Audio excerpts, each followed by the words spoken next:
Oh my God, good evening, everybody. Feels a little weird to say that. We have an amazing show for everybody today, a primetime show with the full crew, counterpoints, breaking points, everybody coming together to talk about the Trump indictment, the arraignment, the arrest, the drama of it all. It's just amazing. I know we did a reaction video for everybody already, Krystal, but what do we have today? Major crossover episode here, the breaking points and counterpoints, teams colliding in real live prime time. It's all happening. So we're going to go through everything that we learned today. Obviously, the charges were unsealed. We saw Trump in court pleading not guilty. So we're going to go through that, get Emily and Ryan's reactions as well, because Saagar and I got to talk about it a little bit earlier today. Talk a little bit about the potential political impact, such as we know thus far. Take a look at the polling that has been conducted, how the American people feel about these charges. How's it going to impact Trump in the Republican primary and potentially in the general election. We also are going to take live whatever Trump is doing this evening. It's being billed as a press event. Is he going to take questions? Is it going to be more of a speech?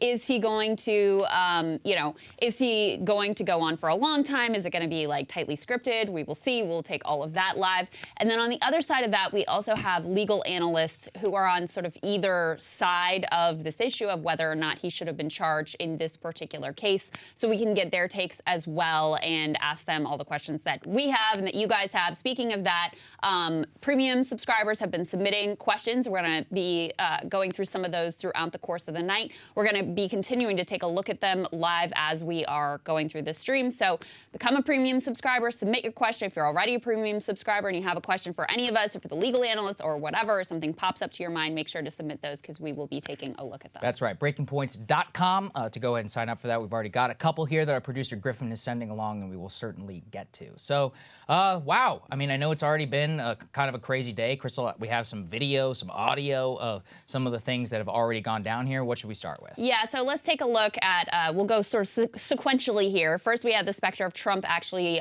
arriving at the courthouse. We've got kind of like an overhead view there. You can see zooming in the drone footage or helicopter footage or whatever. This is his motorcade arriving at the courthouse, courtesy of CNN. Let's go ahead and take a look at this next picture that we have that you can see him like waving to the crowd as he steps out and walks towards the courthouse. We also did get released one image of what he actually looked like sitting there in the courtroom. You can take a look at that. He's looking very sort of like... A bit dour. Bit dour. That's a good word for it. Yeah. He'd rather be somewhere else. What's that? He'd rather be somewhere. Probably rather be somewhere else. Even though this may inure to his political benefit, at least in the Republican primary, still probably not loving having to sit in court and be out of control of his circumstances in a way that he really doesn't like to be. We did get the charges unsealed. I mean, frankly, my TLDR is it's very much what we were expecting. Yeah, absolutely. 34 counts. It's all about falsifying business records. The whole reason that it's getting bumped up to this felony charge is because of the idea that this was a cover-up that has to do with, federal election fraud, effectively. And there was a statement of facts that also was released that really seeks to lay out the sequence of events, lay out, okay, the Stormy Daniels payments, also talks about the Karen McDougal payments, also talks about these doorman payments that I completely forgot about back at the recesses of my memory. And really is it pains to lay out some, what they consider to be evidence that these payments had to do directly with the 2016 campaign. And of course, legally, that is extremely significant. The whole reason that John Edwards was not found guilty on his campaign charges is because they couldn't determine that the payments were directly about the campaign. Of course, Trump's defense will say, this could have been about saving his marriage or any number of other things. So there had been some speculation, Ryan, ahead of time that perhaps there were some other pieces here. Maybe there'd be a conspiracy charge. They were digging into Karen McDougal. Maybe there was something in there that we really didn't even know about that he had uncovered in the process of this investigation. Not so much. And you did see Karen McDougal show up in the statement of facts, but not in the indictment. Yes. It seems like bad luck for the prosecutors in that the National Enquirer's attorney was like, this could be a crime, so let's not do this. It says that in the statement of facts that basically, and the most guilty Trump appears in the entire thing is when he's on tape with Cohen saying, why don't we do this payoff in cash? Yes. And Cohen's like, In cash, $150,000 in cash. Yeah. No, let's do a check, and then they figure out complicated ways that they can move this check, and then AMI, which is the Inquirer, they end up paying for it instead, and there's some agreement according to Cohen that they're going to reimburse them, but then the National Enquirer General Counsel is like, no. Right. Like, why are you going to do this? Yes. The best thing they have to show that this is election related and not Melania and shame related was Trump trying to slow walk the payment to Stormy Daniels past the election and then saying to her, guess what, you're screwed twice now. Yeah. We're not paying you at all. Yeah. Which shows that because, let her say it publicly, you're still planning on being married to Melania. So that really does make the point that it is about election. It was about the election. I have that part of the statement of fact, Emily, that I can read to you and get your top line reactions here. They write that the defendant, that's Trump, directed lawyer A, that's Michael Cohen, to delay making a payment to Stormy Daniels as long as possible. Trump instructed Michael Cohen that if they could delay the payment until after the election, they could avoid paying altogether, because at that point, it would not matter if the story became public, as reflected in emails, text messages between and among lawyer A, lawyer B, and the AMI editor-in-chief, that's David Pecker.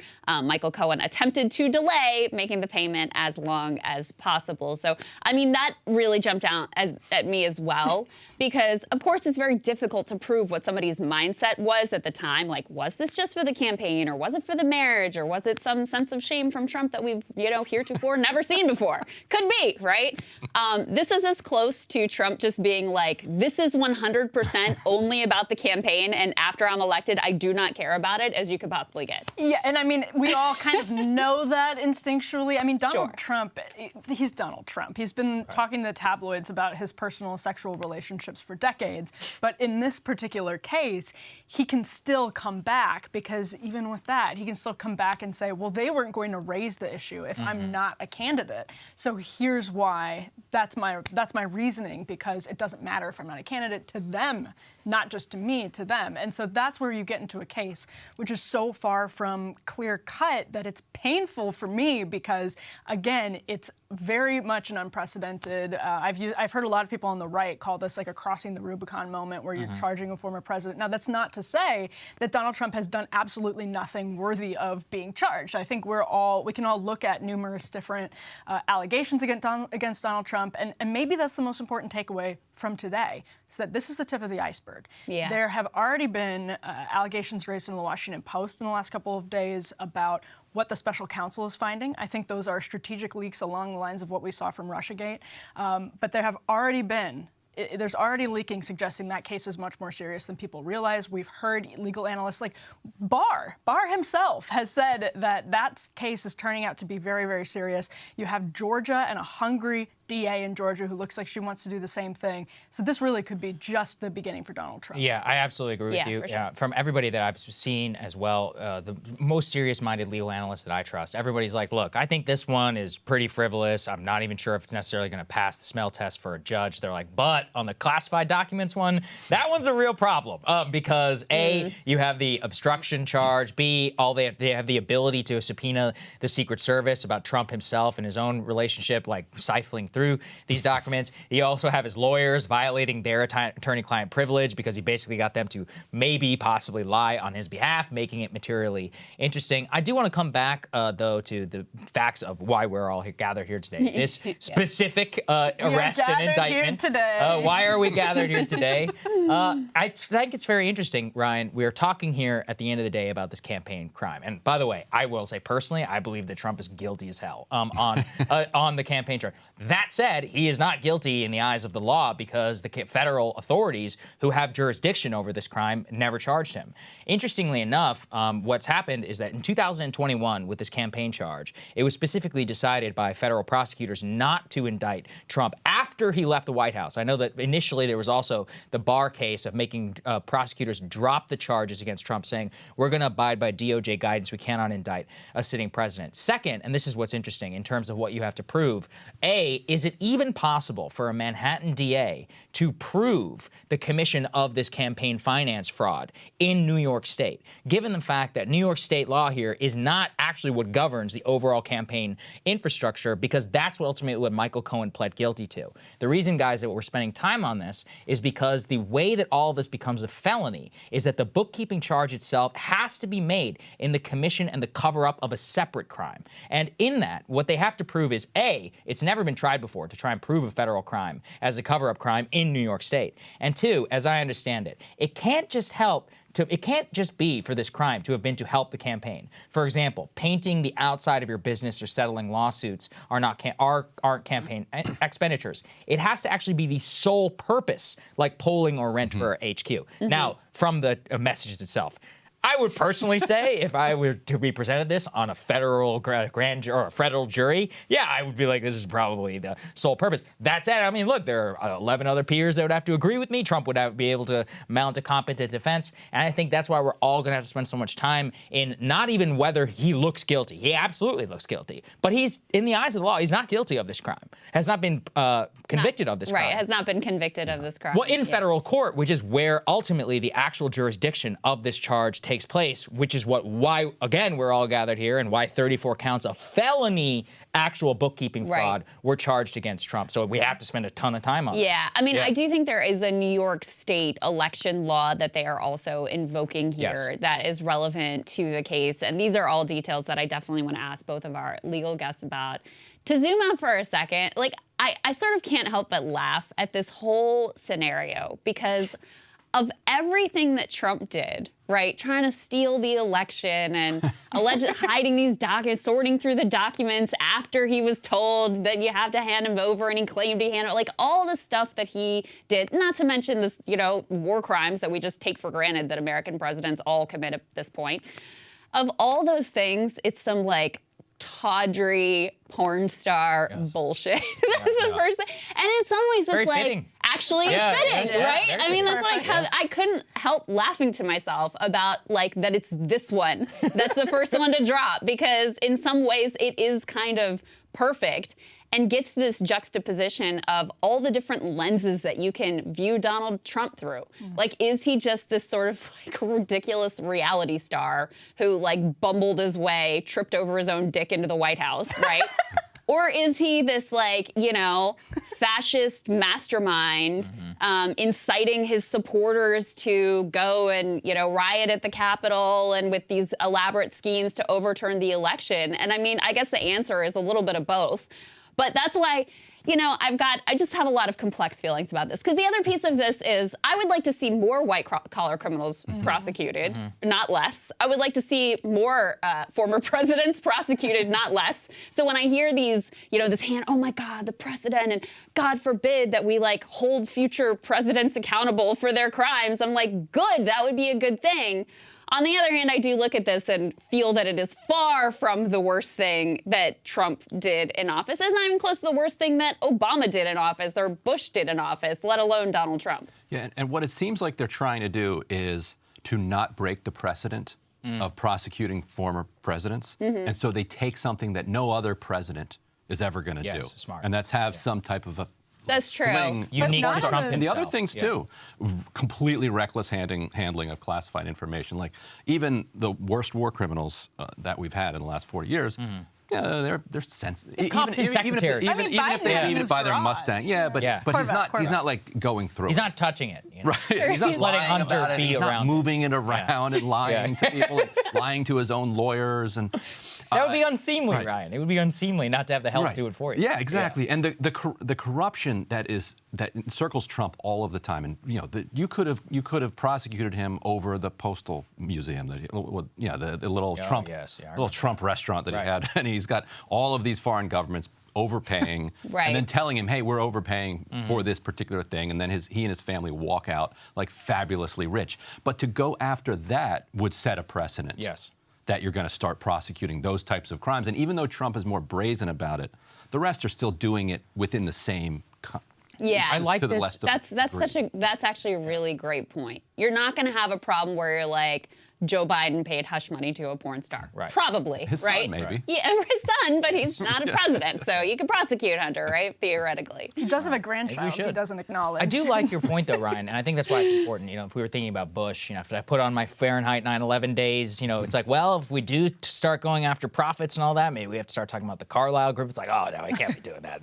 There are way too many people in this town who are not maybe one of them the governor of Virginia, many other people who are far too connected and wealthy off of a system like that, or even Jared Kushner. I mean, that's always the one that fascinates me. The FARA violations that all of these former presidents and their aides are all deeply entangled in, from the Bush family. Obama and his White House chief of staff now working for TikTok as a lobbyist. You're like, what the hell is going on here? When you're looking at that, that's well accepted within the realm of corruption. Right. Trump, you have to go after him, as you said, for what we all know him as the reality TV star. We do, though, have the video of Alvin Bragg that I think is actually worth playing, that gets to what we were discussing here about the legal theories under which the eventual indictment actually took place. We're going to go ahead and play A6 here, guys. Let's take a listen to that.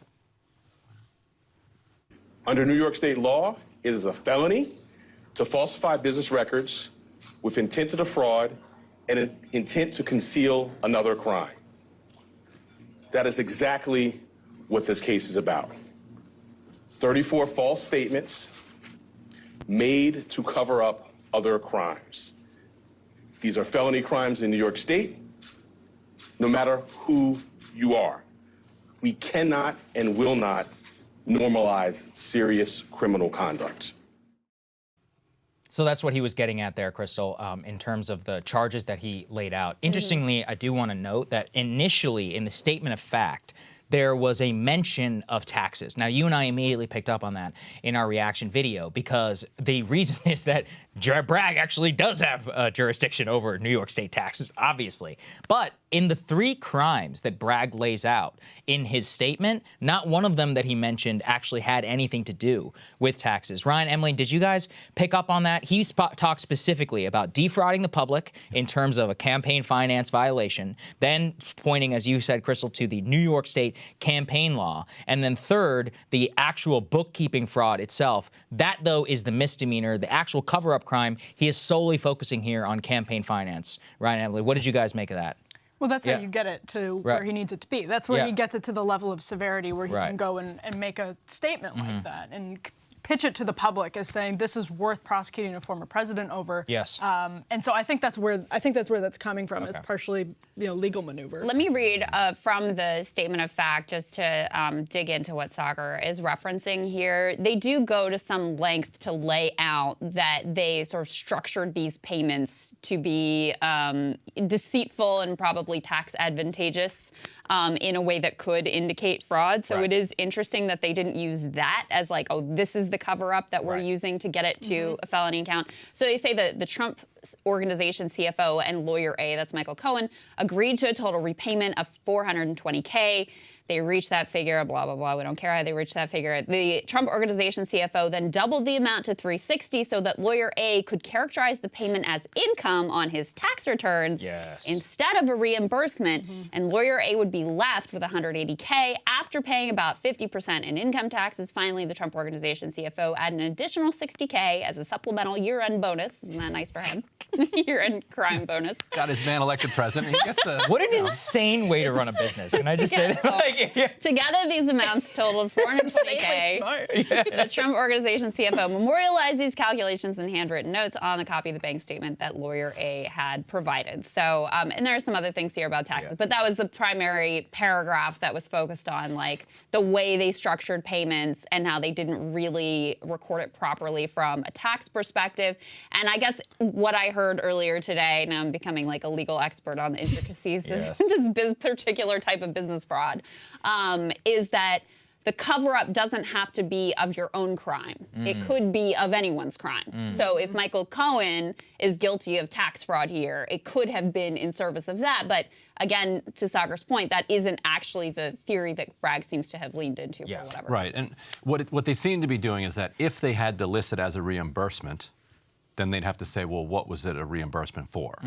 And so it's really in furtherance of the cover-up. So that they called it income so that they don't have to talk about why they did it.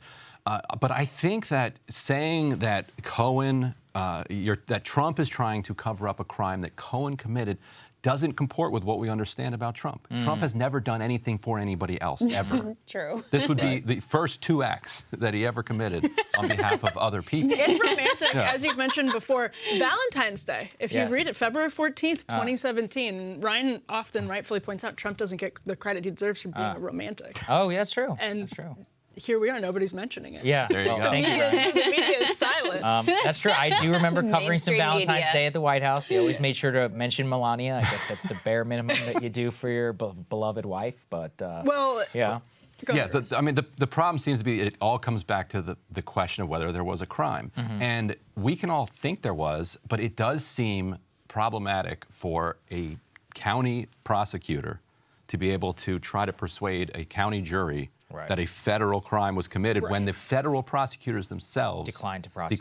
That's where I just can't take it away from. Think about the precedent that would set, because then you don't need jurisdiction anymore. Any county prosecutor can say, well, here's these bookkeeping errors were made in QuickBooks, and QuickBooks exists in Montgomery, All 50 states. Alabama. Yeah, that's right. And so we're prosecuting. I think that's a really, really important point, because the people who are cheerleading this particular situation, I think all of us sort of share this ambivalence. We don't really know in that bigger picture question how to think about this from 30,000 feet, whether it's a net good or a net bad. But something in my gut definitely says it's a net bad for the reason Ryan just suggested, which is that there is some merit to the Banana Republic argument when you have to do legal gymnastics to prosecute a former president in a case that actually is weak compared to potential other cases Yes. that are out there. And so when you start setting dangerous precedents, the people who are cheerleading this as a victory for democracy, who are constantly accusing Donald Trump of being the antithesis of democracy, being the ultimate villain in the great story, the great arc of democracy, may actually be doing an equal amount of damage to that question of democracy. So let me provide the counter view, just to put it out there, which is, kind of similar to what Alvin Bragg said. I don't think anyone here is denying that Trump committed some crimes with regard to this particular situation. It looks like a misdemeanor. I think we can say that. And, Yeah, and by the way, Michael Cohen pleaded by the guilty. way, let me also say that while it's certainly not anywhere close to the worst thing that he did, at the time that he was making these payments, this was in the fallout of Access Hollywood. And now, in hindsight, we realize he was able to overcome that and win the election over Hillary. But at the time, they were deeply concerned that if you had Karen McDougal and Stormy Daniels and all of this litany of whatever come out at the time, that it would damage his campaign and he would lose. And there's some merit to that. That is possible. So all of the concern about Russian memes and whatever, there's no doubt that this sequence of events and their attempt to hide these stories and to engage in bookkeeping fraud and campaign finance violations and whatever to cover it up, it wasn't nothing. And I do feel like, okay, if any of us had committed this sort of fraud, we would probably have the book thrown at us. It doesn't require legal gymnastics to see that there was wrongdoing here. And so if you truly want a system where, there's not two-tier system of justice, then, it's appropriate for him to have to face consequences for this, even as it doesn't rise to the level of some of the other crimes that he committed.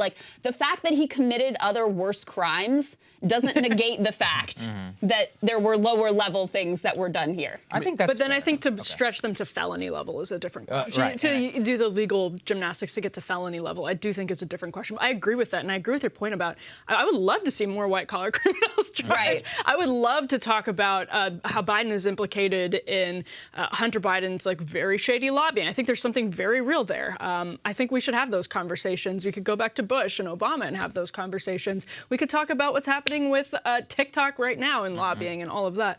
But at the end of the day, I also think we need to have a sort of consensus as a country on what that looks like, and we just don't in a very scary way. We can go back to Comey talking about Hillary Clinton essentially being guilty, but not raising to the level that a prosecutor would bring the case. Well, I think that's where I'm maybe I'm good with her being locked up lock too. her up. Hey, it's been a while since I've been able to do this.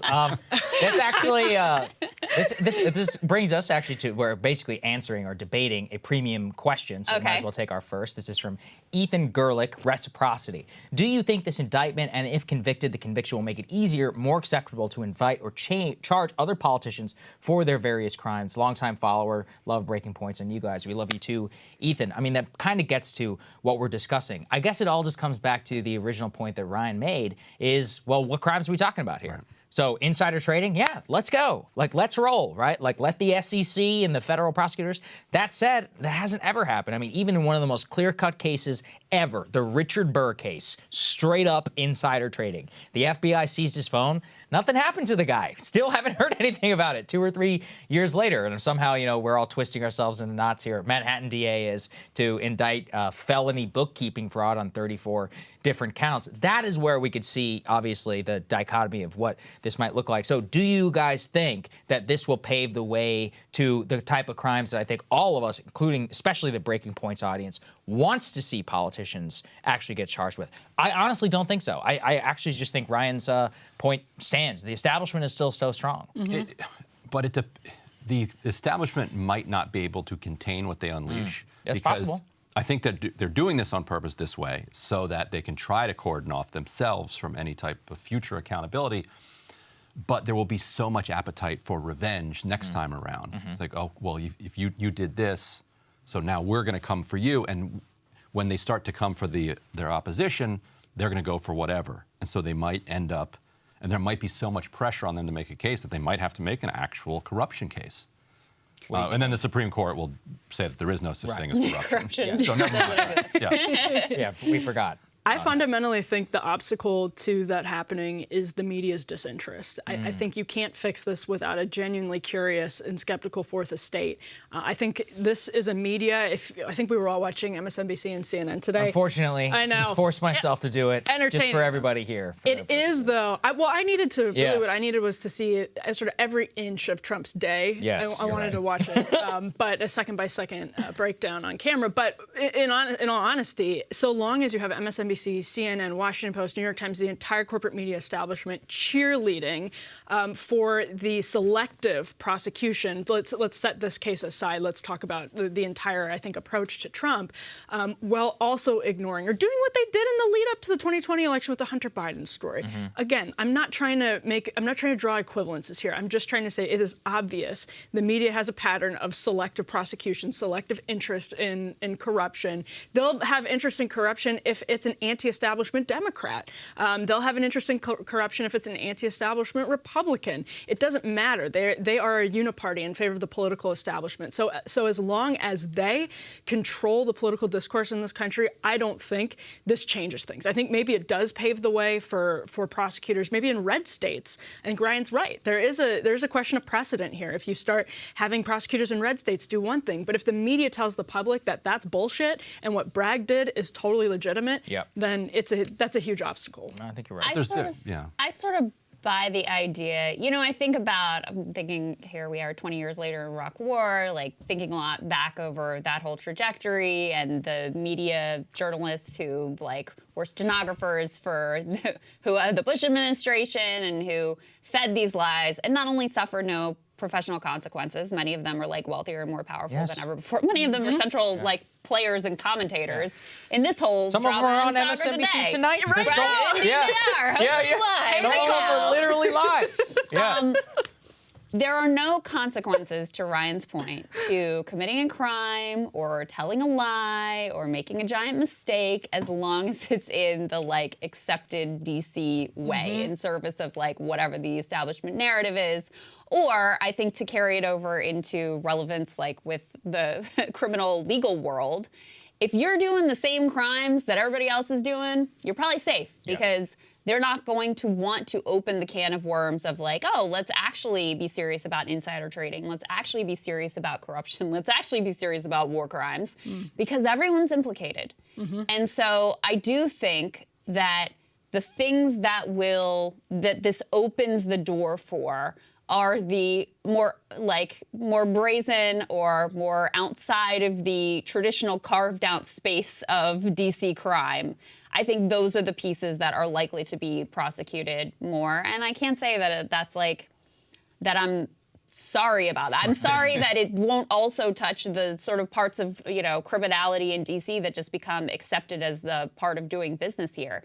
But the idea of more politicians facing more charges for the crimes that they commit, I'm not going to cry about that one. Yeah, I think, well, why don't we talk about the politics, Krystal, and the polls and all of that? So I know that we have a little bit. So let's go ahead. Let's go ahead and put the CNN poll. This is the most recent one out about how people feel about the actual charges. Now, I do want to say this predates us actually getting to see the specific charges, but everybody had a pretty good idea of where we were headed with these. So go ahead and put B1 up on the screen from CNN.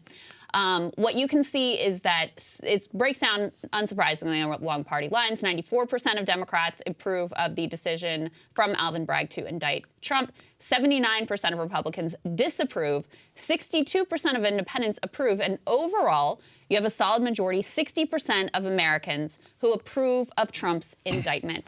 And my analysis of this, and I'd be curious what you guys think, is that, you've got about 60% of the country that really doesn't like Trump, and they don't actually care that much about the details. They feel like, and I kind of understand, like, they feel like this is a man who has gotten away with so much for so long that now I'm going to be like, oh, but not this way. Like, not this particular, oh, and you're going to stretch it to a felony. I don't know about that. So I think you just get a gut, it's a Rorschach test. Yeah. Like if you think Trump has been a lawless criminal for a lot of his life, then you're not going to be worried that Alvin Bragg, stretched the definition of the charge or whatever. You're going to be like, good, this dude is finally getting what's coming to him. And if you're on the other side of that and you like Trump and you believe in him and you think he's been unfairly treated, then you're going to obviously be opposed. Also, no matter what the specific details are, because let's not pretend that 40% or so, or all the 79% of Republicans who are against these charges wouldn't also be against January 6 charges, wouldn't also be against classified document charges, wouldn't also be against fake elector scheme charges. What do you guys think? Go ahead, Ryan. Yeah, there's right. I think that's well said. The fact that the charges basically came out exactly as people kind of thought they were means we can basically, I think, extrapolate from that to where we are today. Emily, I'd be curious how you square that with the Trump camp's celebration today of what a political win this is for them. Because part of me also feels like they're not wrong about that. Well, it is a political win. Yeah, in the short term. More than half the country wants him in jail. We're in such an amazing place right now.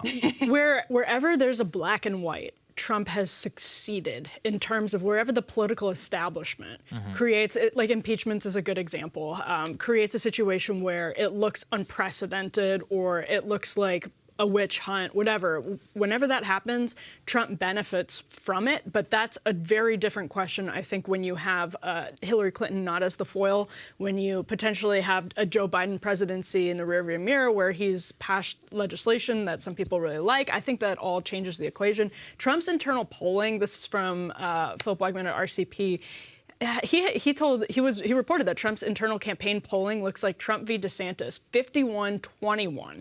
51-21. Trump v. Biden, 47-43. Yeah. So his internals have him up on Biden. Now, I don't know how good those numbers are. Yes. Right. The Trump campaign, obviously it makes sense that they're going out there with this and celebrating it. It's not helpful ever in a general election. And I think that's a ridiculous thing for Republicans to say. I think it's a cope that Republicans are saying. 5 to 10% of the country who would answer, I think these charges are good. Yeah. And I would support him for president. Yeah. Actually, honestly, there definitely are people. But there are. The numbers say there's 5 to 10% of the country that feels that way. But that's another important thing to emphasize. Let me Trump get to that. Is Trump said repeatedly on the campaign trail, that makes me smart. When he talked about the way he exploited tax loopholes. When he talked about, whereas Joe Biden will never address the fact that he routed his book money through an escort, Donald Trump would come out and be like, hell yeah, I did. It makes me smart. He'd be like, you would do the same thing. If you had the same baked lawyers. into the Trump cake. And I think that sucks. I don't think that's a great precedent to set at all. I never liked it, and I think it made conservatives look really foolish a lot of the time. But it's completely expected of Donald Trump, and people know that that's how he This is conducts the business. interesting thing. I want to pick up on the Yeah. politics front of this. Let's go to the next one. Krystal, you and I spent some time on this in our show. With the tear sheet, B2 guys, please. In the same poll, 62% of Americans, including 93% of Republicans, 70% of independents, and 66% of Democrats, they're like, yeah, we do think it was motivated by politics, though. So, like, even the people who all support the case and do think that he's guilty, or, you know, not necessarily in the case of Republicans, they're like, yeah, I still think it's political. So Yeah. if you do think it's political, then, see, that's where I come back to what you said, Ryan, where they're like, yeah, I definitely think he's guilty, but, you know, it's a wash, and I don't like Joe Biden. So, yeah, I think it was political, and, you know, it doesn't really matter to me. I'm voting more on gas prices or Ukraine or the economy or Biden can't speak or Trump is a criminal, whatever. Those people, like, when things are political, it's a wash. Like, this used to come back. I used to always come back to this, you know, after 2016. Before 2016, everyone was like, can you believe Trump's approval rating? By the way, as if Hillary's wasn't as bad. But the case was, he still had some 66 million people who were willing to vote for him. 2/3 said, I do not like this man. Yeah. Like, I don't like him. 100%. And then he got 10 million more votes the second time around after, like, I hate this guy. I would never let him in my house. I would not be friends with this person. I don't want to be around. I don't want him as a neighbor, but I'm going to vote for him for president of the United Well, States. And, I mean, look, I get it, That's- right? Like, that's that's a what you- deep animating thing in our politics That's today. what you get when Yeah. you have Yep. two likely nominees Yes. that are profoundly unpopular. Right. One of whom is like sundowning before our eyes, and the next heartbeat away is someone who is even more unpopular than these two guys. Yeah. So yeah, you have people who are like, I literally want this man in prison, and also, who am I gonna But I vote for? hate I'm Biden. really not sure. Yeah, so I will vote. It's kind of up in the air. And it's the same thing with Jeb Bush. It's like most Republican primary voters in 2016 voted against Donald Trump, which at the time was a vote against Donald Trump. It wasn't like you were just, oh, I'm a big Rubio person.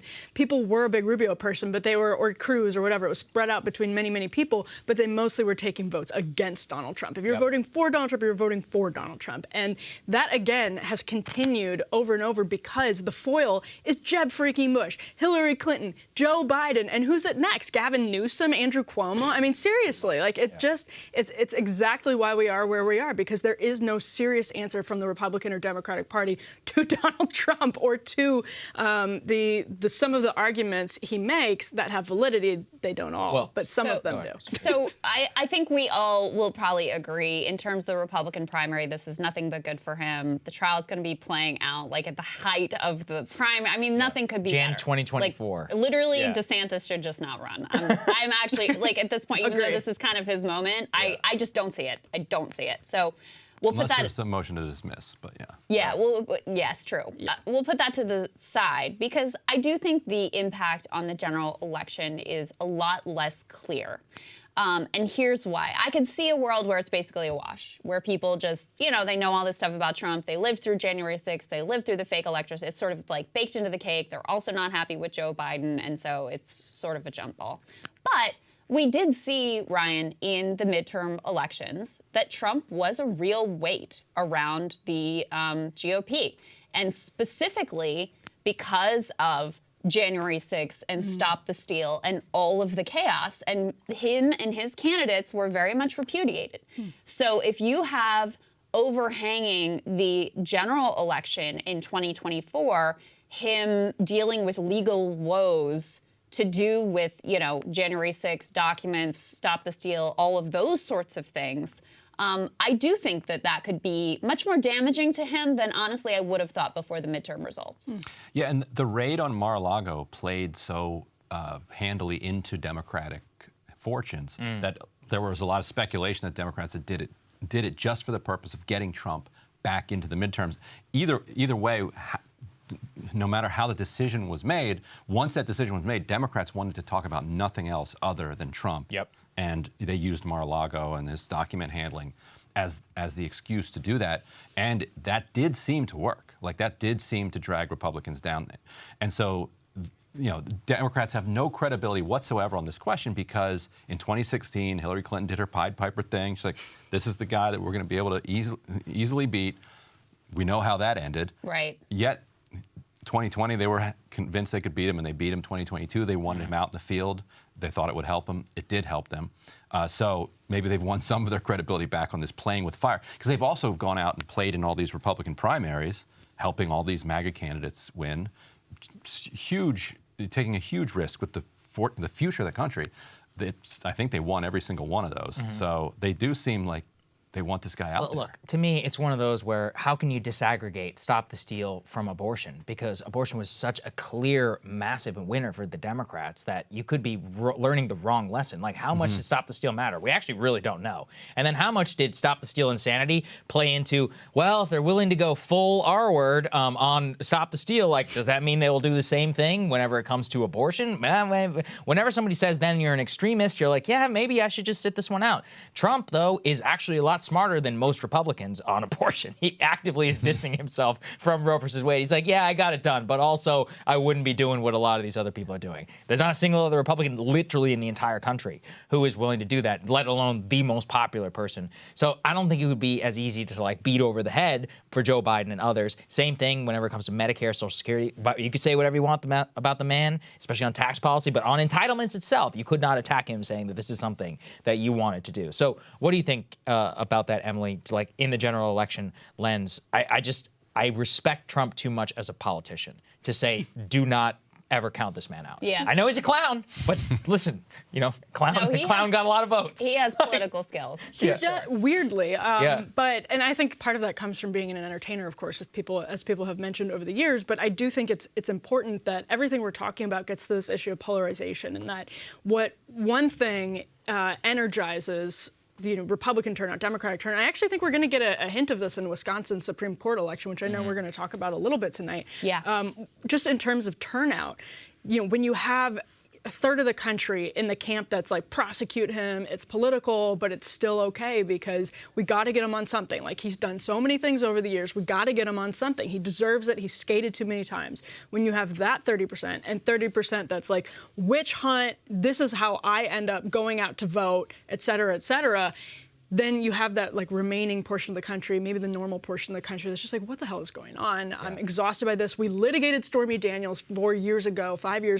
Why am I hearing the name again? Like, I don't know who Karen McDougal is, but I've heard the name a million times. I just don't care. So I think it's just really hard to say about the general election until we know where the economy is, where Joe Biden is, until we see, for instance, where the documents case goes, where the Georgia case goes. This is really the tip of the iceberg. One thing we know for sure is that there are other cases and there will be other developments in those cases before the election. And so in that way, it's just very hard to imagine we know definitively which little block gets animated enough to tilt an election that historically with Trump has been a slim margin no matter what. So go ahead. Let's do some questions here from the premium subscribers. And guys, use the AMA. If you are a premium subscriber, use the AMA function that you all know and love. If you are not a premium subscriber, you can still become a premium subscriber at breakingpoints.com, and then you can submit your questions. Okay.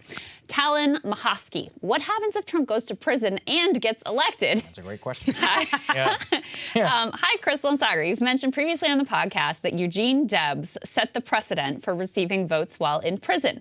In that instance, the candidate lost. Is there any roadmap or guidelines for what would happen if Trump were to be found guilty in any of the upcoming cases and if he were to win the election?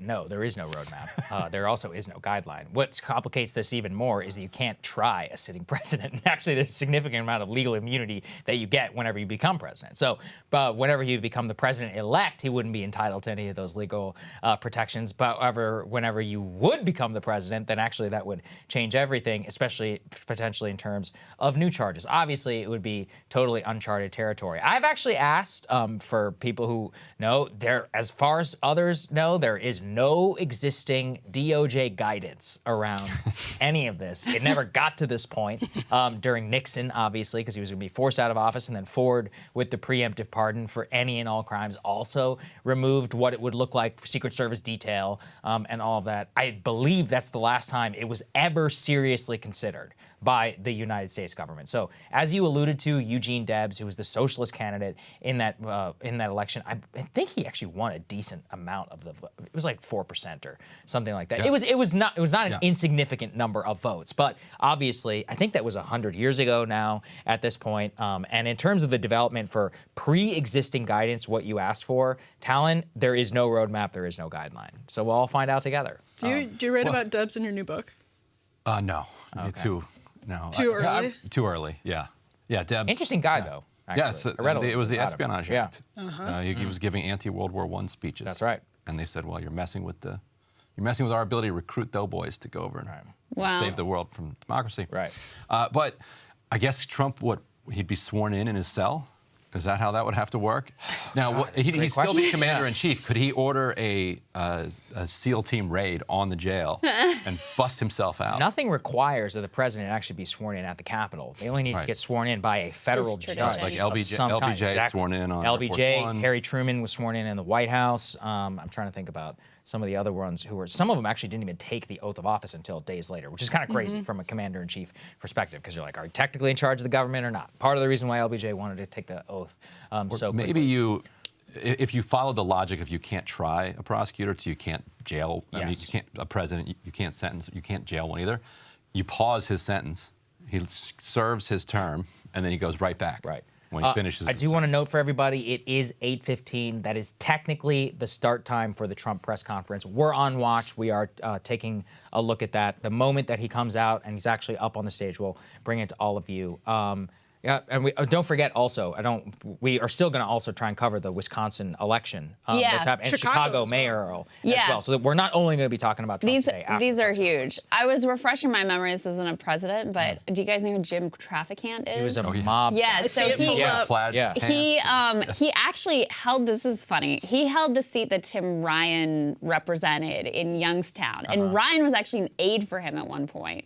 And then Trafficant was found guilty on 10 felony counts of all kinds of stuff. And then he gets expelled from Congress. So, I mean, that was like he was sort of sentenced to prison and then kicked out of Congress. Right. And then when he gets out, he tried to run again, and Ryan runs against him and beats him. But that's sort of the closest that I can think of in modern history to a member of Congress or an elected official being directly like in prison while trying to serve in office. It also could become constitutional because there would be all these questions up to the Supreme Court, because then also they could make an argument around like election certification at the state level as to whether you would even certify a vote for like the electoral. Why would the Electoral College then cast a vote for somebody who was actively in president? This would be really interesting. You never know. My mind is worried. Yeah. So you guys remember Don Blankenship in West Virginia? Yes. He ran a primary campaign. That's right. Oh yeah, I forgot about that. Wow, man, isn't he I think he did Cocaine Mitch. He did. Yeah, he did do Cocaine Mitch. That ad was amazing. Let's take another question. Shout out to All right, Evan Lamarca, premium subscriber. Again, you can become one, or if you're a pre-existing one, submit them on the AMA question. Hello, Breaking Points. If former President Trump wins the 2024 election, do you think he will forgive and forget the actions taken by the legal system? Are we looking at the same Trump here, Evan?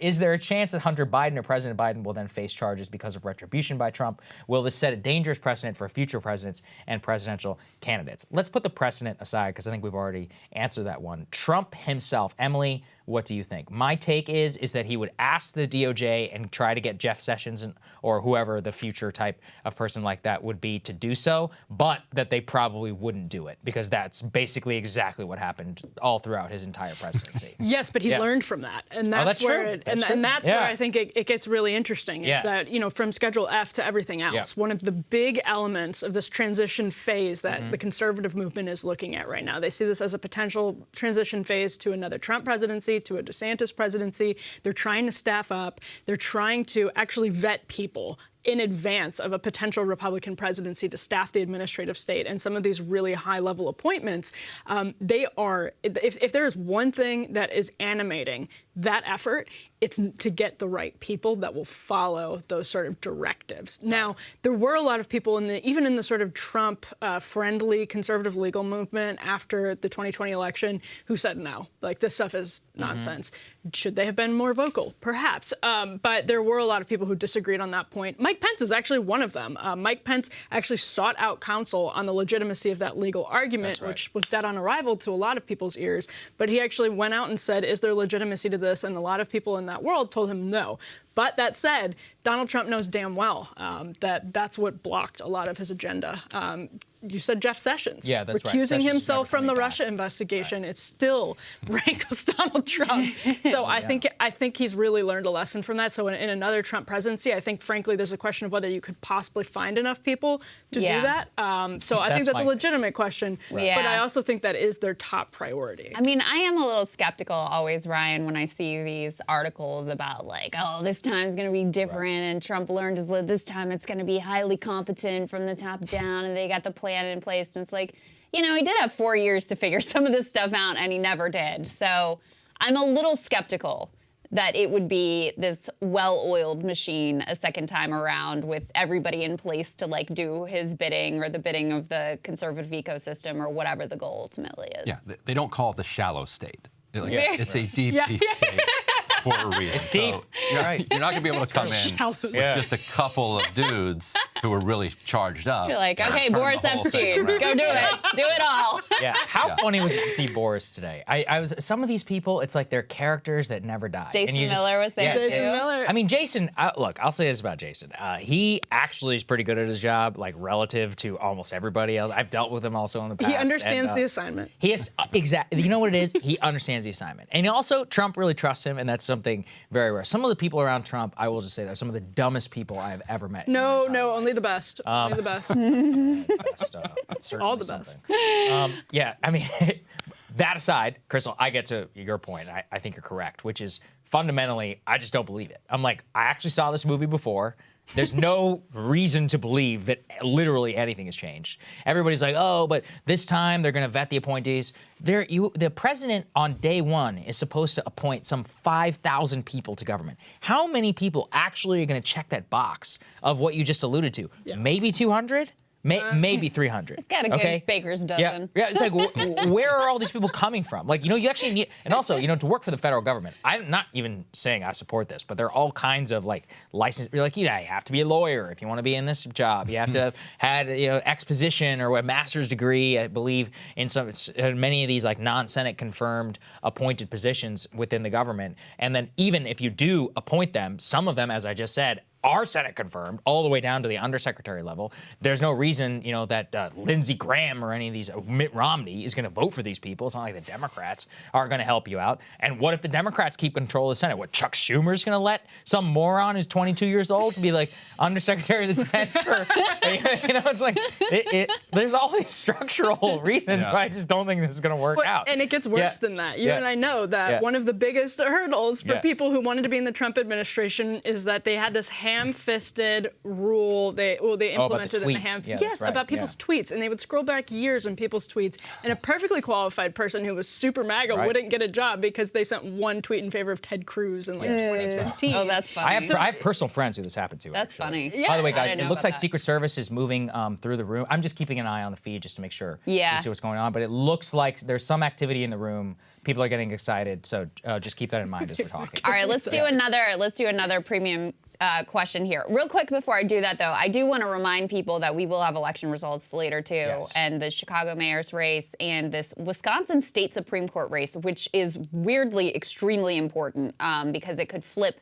It's currently a 4-3 conservative majority, could flip the sort of partisan inclinations of the court. Huge stakes in terms of potential presidential election. Wisconsin was the only state Supreme Court that even considered Trump's, insane stop the steal court case nonsense. Huge implications in terms of abortion as it stands. This 1800s complete abortion ban is in effect in Wisconsin. The more liberal candidate has said she would vote with the other liberals to overturn that. So a lot of voters saying that that is number one for them. Also huge implications in terms of just partisan control of the state. This is a state that has been gerrymandered like crazy in favor of the Republicans. So a liberal balanced court would look very skeptically at this. So very high stakes there that we're going to be watching for. But let's go ahead and Is Trump coming out? Or? Well, he's walking out. Okay. I was just telling everybody our control room. We see him. Let's go ahead and switch over to the feed here, guys. This is the former president. Yes. And you can see him walking in here. This is Krystal's cable news skills coming in here. Personally, I cannot do this. I can't just fill this amount of time. I was wishing they would call him President A. Yeah, that's right. That would be great. Individual one, Ryan. Individual one. Totally anonymized. Look at some of the cowboy hats that greeting are there in the supporters and fans there. Has kind of more of a rally vibe energy to it than any sort of like somber legal proceeding or anything like that. The idea is, I guess he's going to give some comments and maybe he's going to take questions from the press. I don't see, just looking at this setup, I don't see how he could possibly take questions because right? where would the press be? And then, it looks like he's moving. What is this? The ballroom, I believe, in Mar-a-Lago, and he's like moving like lovingly through the crowd, taking a bunch of photos. I mean, they certainly look like they love him. Definitely Krystal. love him. I don't know if he loves them, but he loves them enough to sell him a $50 T-shirt with a fake mugshot. With a fake mugshot. Did you guys see that? Can't put a price tag on that. No, you can't. I mean, I may or may not have bought one already for the set. But I mean, so just looking, I guess he's making his way. I'm just looking at this logistically. Emily, do you agree? I'm not sure how this could possibly set this up as a press conference. I was going to say that's what they're billing it as. This setup looks like his campaign announcement. Yeah, this is a rally. It looks like when he announced his campaign. It does look exactly like his campaign announcement. Hopefully he brings a little bit more fire than he did for his announcement. Right. For the last time that we were all together. Yeah, right. It was so boring. The last time that we all watched this. So before we hear him start, what do you guys think? Is this going to be like a wild Trump off-the-cuff speech, or is this going to be one of the tame teleprompter, like stay on the script Trump speeches? I think he's in it. I think he's most animated when he's in back against the wall. So I mean, I always think about the most animated I ever saw the man was I interviewed him 2 days after the midterm elections, and it was because it was a disaster, 2018, and his only mission in life was to convince me and then the press later in the press conference that it was not his fault that Republicans did badly in the election. All right, guys. Okay, so he's coming up here. Let's go ahead Let's and see how it goes. To Trump. We'll see how it goes. All right, gents, let's cut to the wide and let's see what exactly the man See you has guys to on say. the other side.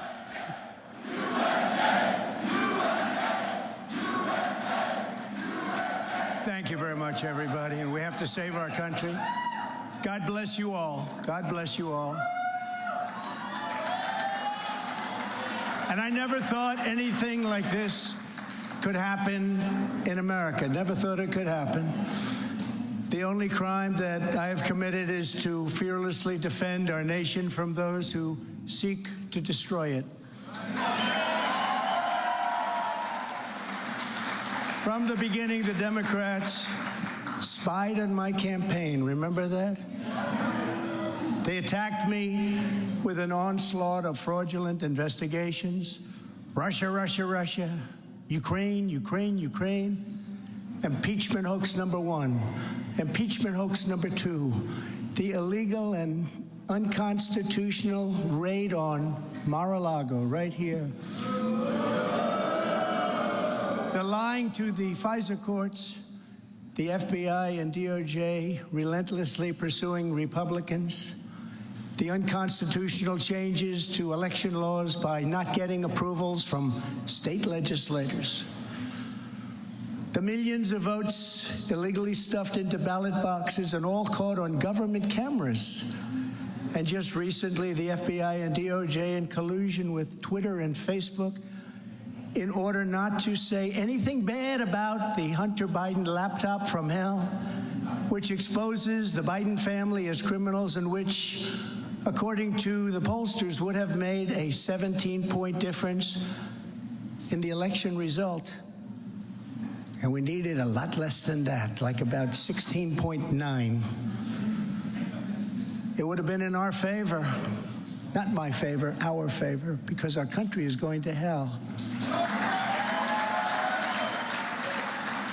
And we remember the 51 intelligence agents who said Hunter Biden's laptop was Russian disinformation. It didn't exist. It was Russian disinformation. Remember that? And that was all confirmed strongly by the FBI when they all knew that it wasn't Russian disinformation. and so much more. Our elections were like those of a third world country.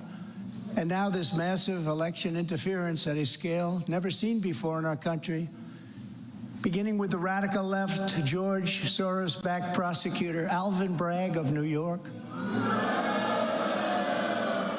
who campaigned on the fact that he would get President Trump. I'm going to get him. I'm going to get him. This is a guy campaigning. He wanted to get President Trump at any cost, and this before he knew anything about me, didn't know a thing about me. He was campaigning. As it turns out, virtually everybody that has looked at this case, including rhinos and even hardcore Democrats, say there is no crime and that it should never have been brought. Never have been brought. Everybody. Even people that aren't big fans have said it. They said this is not the right thing to do.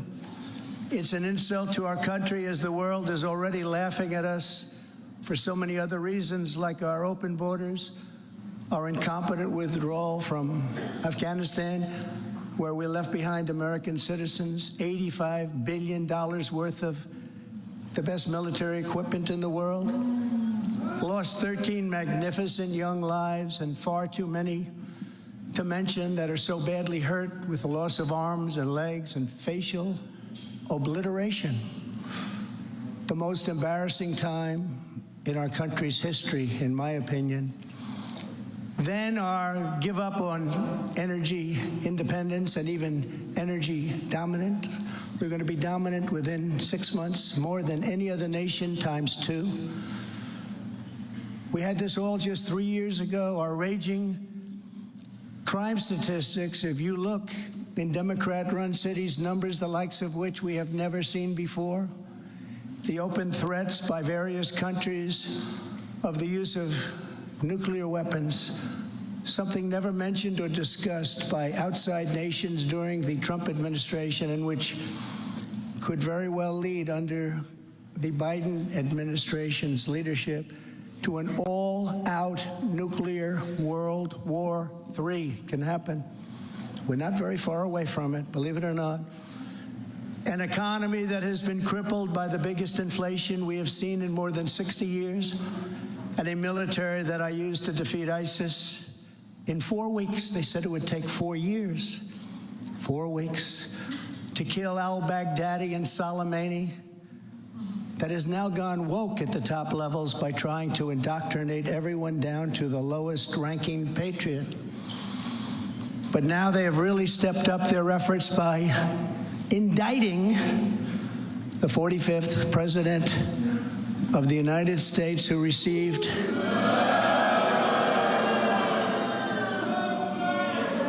$75 million votes, which is more than any sitting president in the history of our country.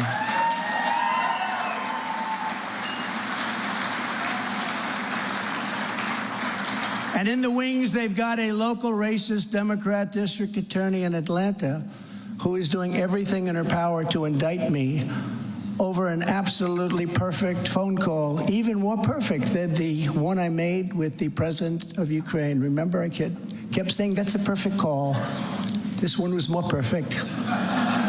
Nobody said, sir, you shouldn't say that. Many people on the phone or hung up in disgust because of something I inappropriately said, because nothing was said wrong. In fact, at the end of the call, we agreed to continue our conversation about election fraud, and election fraud specifically in Georgia, at a later time. Many people on the phone, including lots of lawyers, nobody found anything wrong with that perfect call until a book promotion tour many months later. All of a sudden they say, you know, I remember Trump making a call.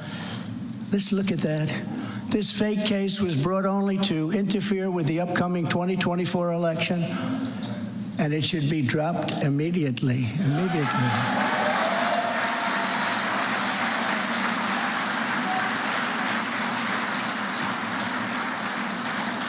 Then you have a radical left lunatic known as a bomb thrower who is harassing hundreds of my people day after day over the boxes hoax. You know, the boxes hoax, as we call it, Just so everyone knows, I come under what's known as the Presidential Records Act, which was designed and approved by Congress long ago just for this reason.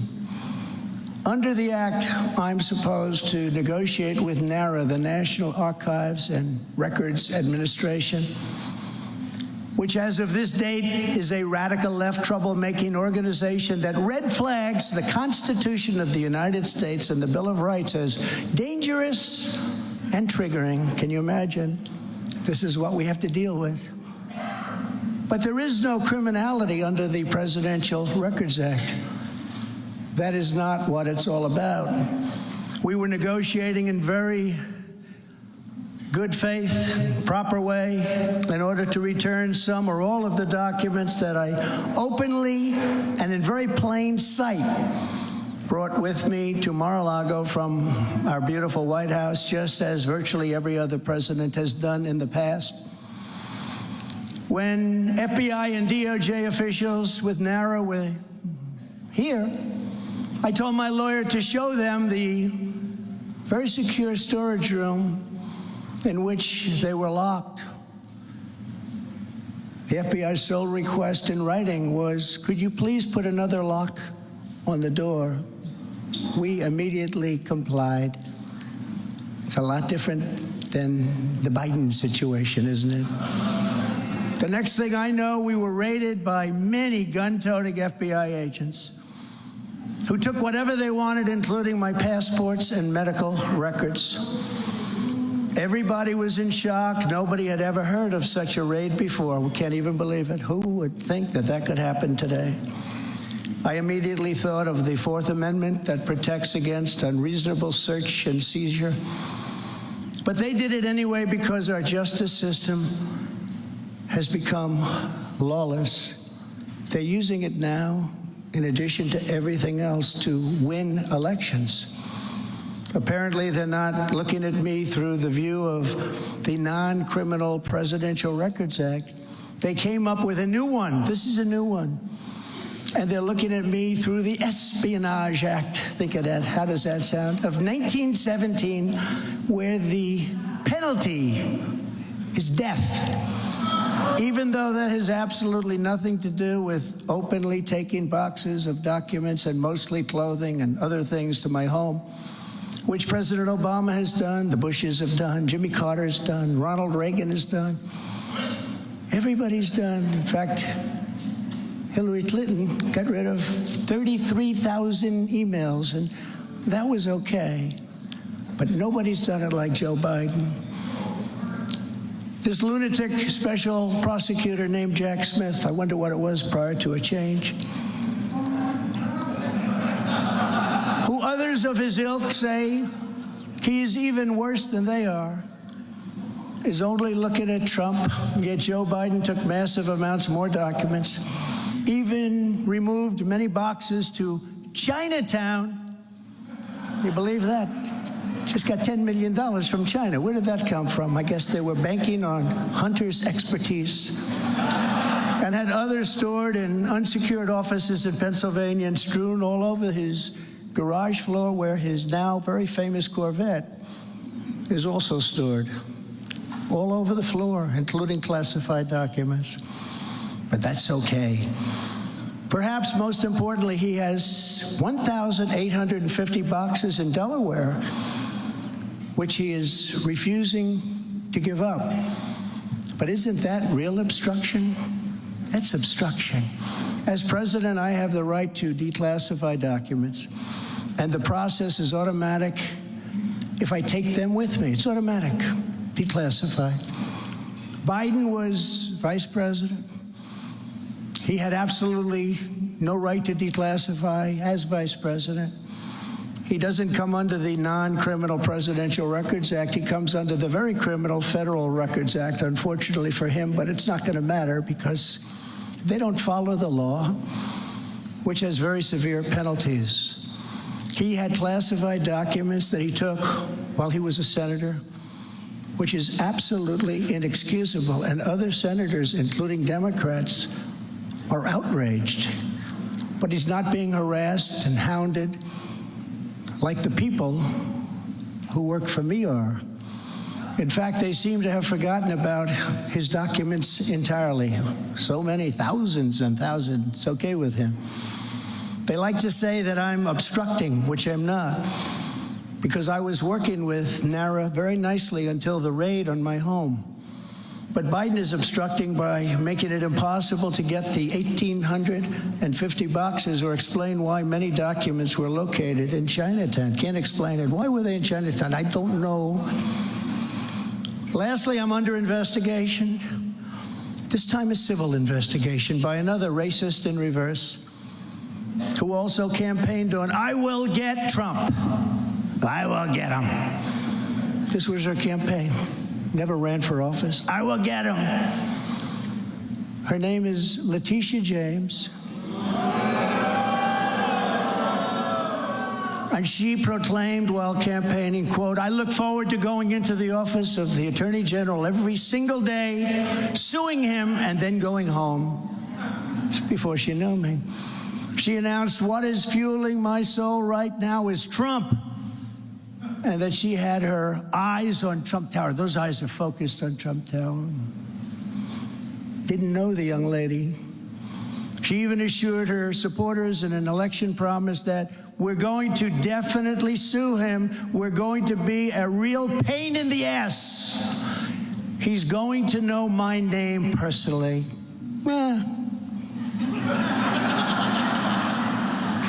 And then she claimed that I was an illegitimate president. Think of that. With all we did on energy, with all we did on the military, on taxes, biggest tax cuts in history, biggest regulation cuts in history, right to try, people able to get drugs now that aren't approved. Hopefully you don't have that problem. Letitia James vowed to use every area of the law to, quote, investigate President Trump and his business transactions. Those transactions are going to be investigated, she said. And that of her family and his family, because we're going after his family, and we're going after them hard. This is all before entering office and all before knowing anything at all about me, but she was going to get me. This is why, along with unrelenting crime, so many people and companies are leaving New York. She said that I falsified my financial statements, but in fact, we're proving and will prove that my financial statements were substantially more than we submitted, not less. And in all cases have a strong disclaimer clause in them which tells the institutions that may look at that if they want to, not to rely on the statement. But they've got a problem with their case because, number one, I'm very underleveraged. They can't believe it, all the stuff they read and gave, and have very little debt relative to the value of assets. And importantly, not one bank has lost even $1. She was investigating me to save banks. They have very good lawyers. But they didn't lose $1 with us during this period of time. In fact, the banks we're talking about made almost $200 million off Donald Trump, and they liked me very much. We never missed a payment, never got a default notice, had a great relationship with all of them. I don't need banks. We have a lot of cash. I built a great business with my family, built a fantastic business.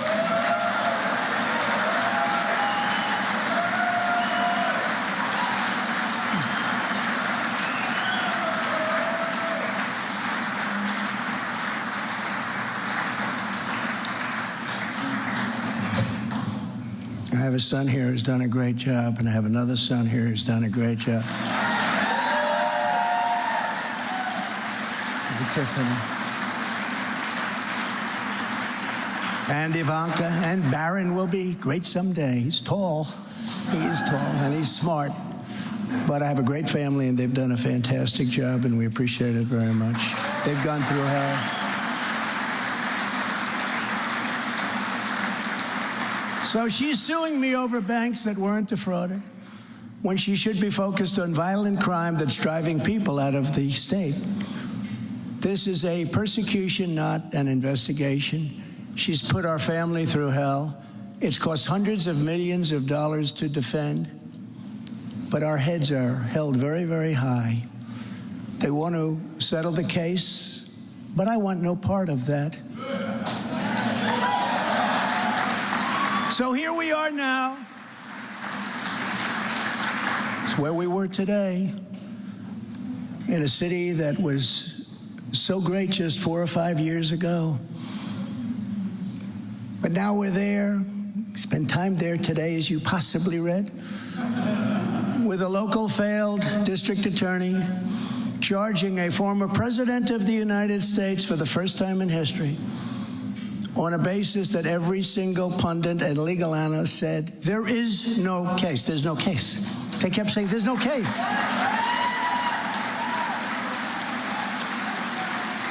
Virtually everyone. But it's far worse than that, because he knew there was no case. That's why last week he delayed for a month and then immediately took that back and threw this ridiculous indictment together. Came out today, everybody said, this is not really an indictment. There's nothing here. My lawyers came to me and they said, there's nothing here. They're not even saying what you did.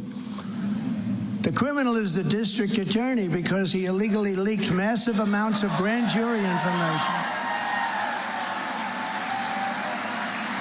for which he should be prosecuted, or at a minimum, he should resign. And Alvin Bragg's wife confirmed a report that claimed her husband has Trump nailed on felonies. She has since locked down her Twitter account. His chief prosecutor, who represented the Democrats and crooked Hillary Clinton and a firm run by Chuck Schumer's brother, Robert, he quit the firm in order to go to work in the DA office in order to get Trump. Can you imagine that? Hillary Clinton's lawyer, Democrat firm. Ultimately, he quit as chief prosecutor because Bragg didn't think he had a case. Think of that same guy that brought this ridiculous thing today. Yet during his investigation, this prosecutor named Mark Pomerantz wrote and published a book saying all sorts of privileged things and has been very strongly reprimanded. He was reprimanded so strongly. I've never seen anything like it. That's probably the end of it. But what he did was probably very illegal, but he was very, very strongly reprimanded. Even District Attorney Bragg was furious with him. They were having a tremendous fight in the office because of it. But hope is never lost, because various prosecutors in the DA's office also quit because they thought President Trump was being treated very unfairly. How about that? Isn't that great? Oh, I love them. I'd like to meet them. I'd like to meet them. The DA's office even had a web page. Meet the team of executives who have done this to President Trump. That was the title. Isn't that nice? They immediately had to take it down. Meanwhile, overall crime in New York was up 30% last year. Much more than that the year before, with felony assaults, robberies, and burglaries all up by massive, massive numbers. Not the same place that I know, not the same place that you know. And this is where we are right now. I have a Trump-hating judge with a Trump-hating wife and family whose daughter worked for Kamala Harris and now receives money from the Biden-Harris campaign, and a lot of it. We recently had another trial, and the same judge told the fine man who worked for me for many, many years that if you admit your guilt, you will be in jail for 90 days. But if you don't, if we go through a trial and you're found guilty, you're going away for 10 years or maybe longer, which for a 75-year-old man with a great family really means life. What the prosecutors and judge did to that man, I will never forget, because it's right out of the old Soviet Union. That's where we are. They said, you say anything about Trump, meaning that's bad, and you won't even have to serve the 90 days. You'll walk free. And they say that to many of my employees We have this Jack Smith lunatic threatening people every single day through his representatives. They're threatening jail terms. But talk about Trump and you'll go free. This is where we are as a nation. Who would have thought they can't beat us at the ballot box, so they try and beat us through the law. That's the country in which we live, however, right now. The USA is a mess. Our economy is crashing. Inflation is out of control. Russia has joined with China. Can you believe that? Saudi Arabia has joined with Iran. China, Russia, Iran, and North Korea have formed together as a menacing and destructive coalition. Would have never happened if I were your president. Would never have happened. Nor would Russia attacking Ukraine have happened. All of those lives would be saved. All of those beautiful cities would be standing. Our currency is crashing and will soon no longer be the world standard, which will be our greatest defeat, frankly, in 200 years. There will be no defeat like that.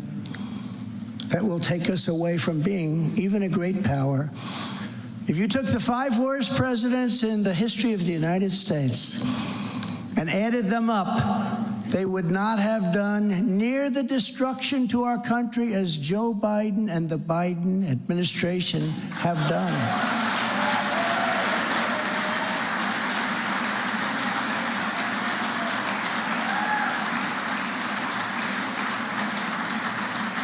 Incredibly, we are now a failing nation. We are a nation in decline. And now these radical left lunatics want to interfere with our elections by using law enforcement. We can't let that happen.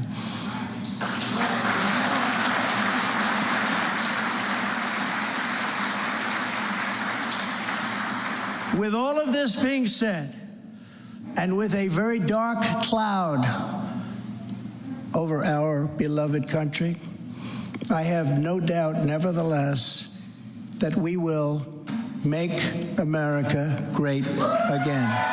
Thank you very much. And God bless you, and God bless America. Thank you very much, everybody. Thank you.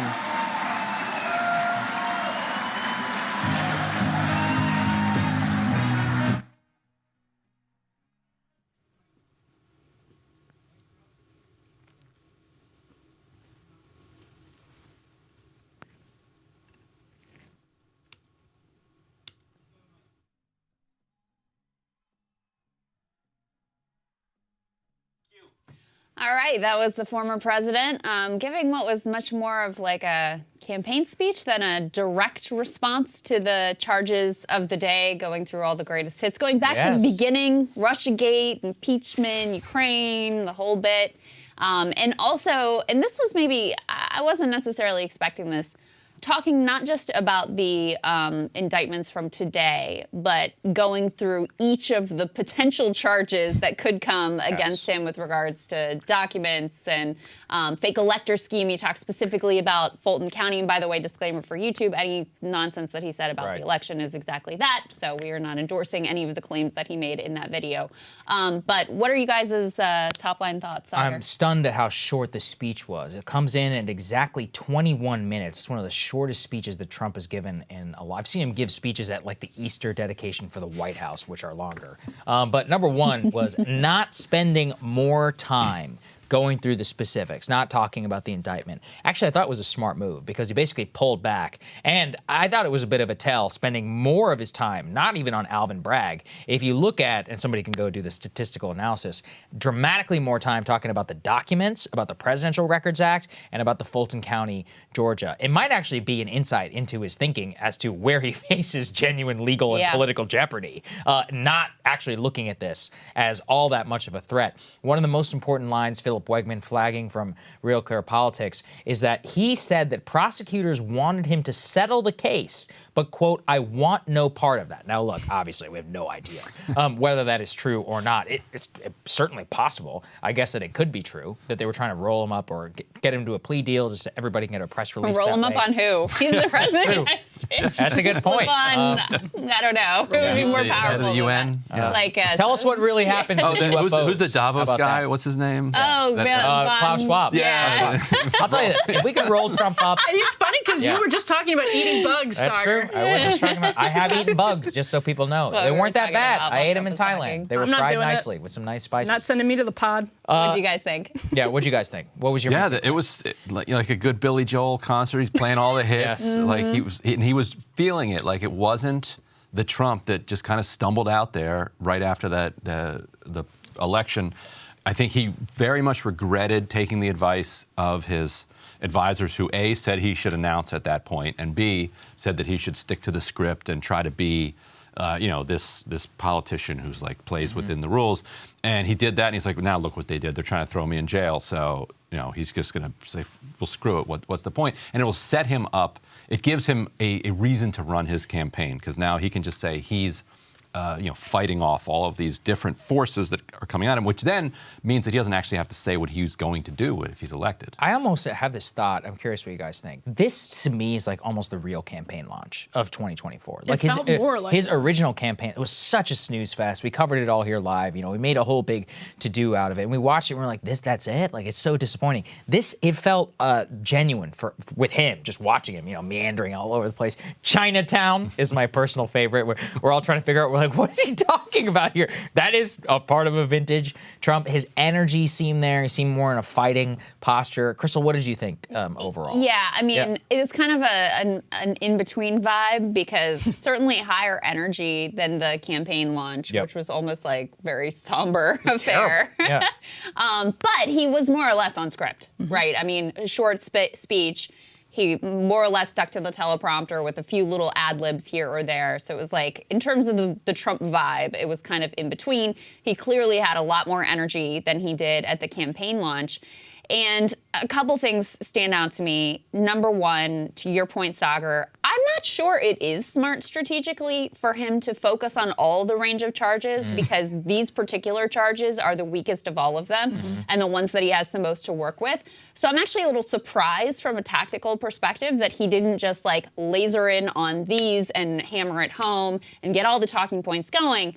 And then the move is, which he has done before, everything else, even though the other things may have more merit and may be more difficult to dismiss, you just lump them in the same category and say, see, it was a witch hunt with Alvin Bragg, and these are all witch hunts too, without having to get into all the specifics of like the FARA, the document like group and whatever, the acronyms that he's using that I don't even know, obviously, off the top of my head. So I was surprised by that tactically. I do think it's a tell that he, like you, kept pointing to Emily, saying this is the tip of the iceberg. He clearly sees it that way as well. He sees this as the first of probably a number of charges he's going to have to deal with. And so he is already trying to make his case about all of those charges right now from the beginning. So I think that is noteworthy. And then on the politics of it, and Emily, I'd love to get your thought about this. Again, this just makes it impossible for any other Republican contender, because this is like the campaign launch. And guess what? It's not about policy or, what you're going to do for your state or for the country or whatever.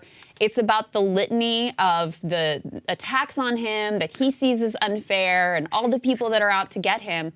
How do you compete with that when that is the landscape that he is crafting, and that is going to be the landscape that the media is playing on too going into the primary elections? You absolutely don't. And I actually wonder if that's factoring into Ron DeSantis's decision to test the waters in a way. He's not in Iowa and New Hampshire and South Carolina like Tim Scott, like Mike Pompeo, like other people that are declared. Of course, he is an acting governor, but at the same time, he really has waded, I think, with more hesitance and reluctance into those waters than anyone else, because if the election is about Donald Trump, the only person who's going to win a Republican primary is Donald Trump. If one of the top issues every single day is that, for Republicans, the government is being weaponized to pursue a political enemy, and that political enemy is Donald Trump. Even if it's a proxy, a symbol, Trump always says, it's not about me, it's about you, I'm only in the way.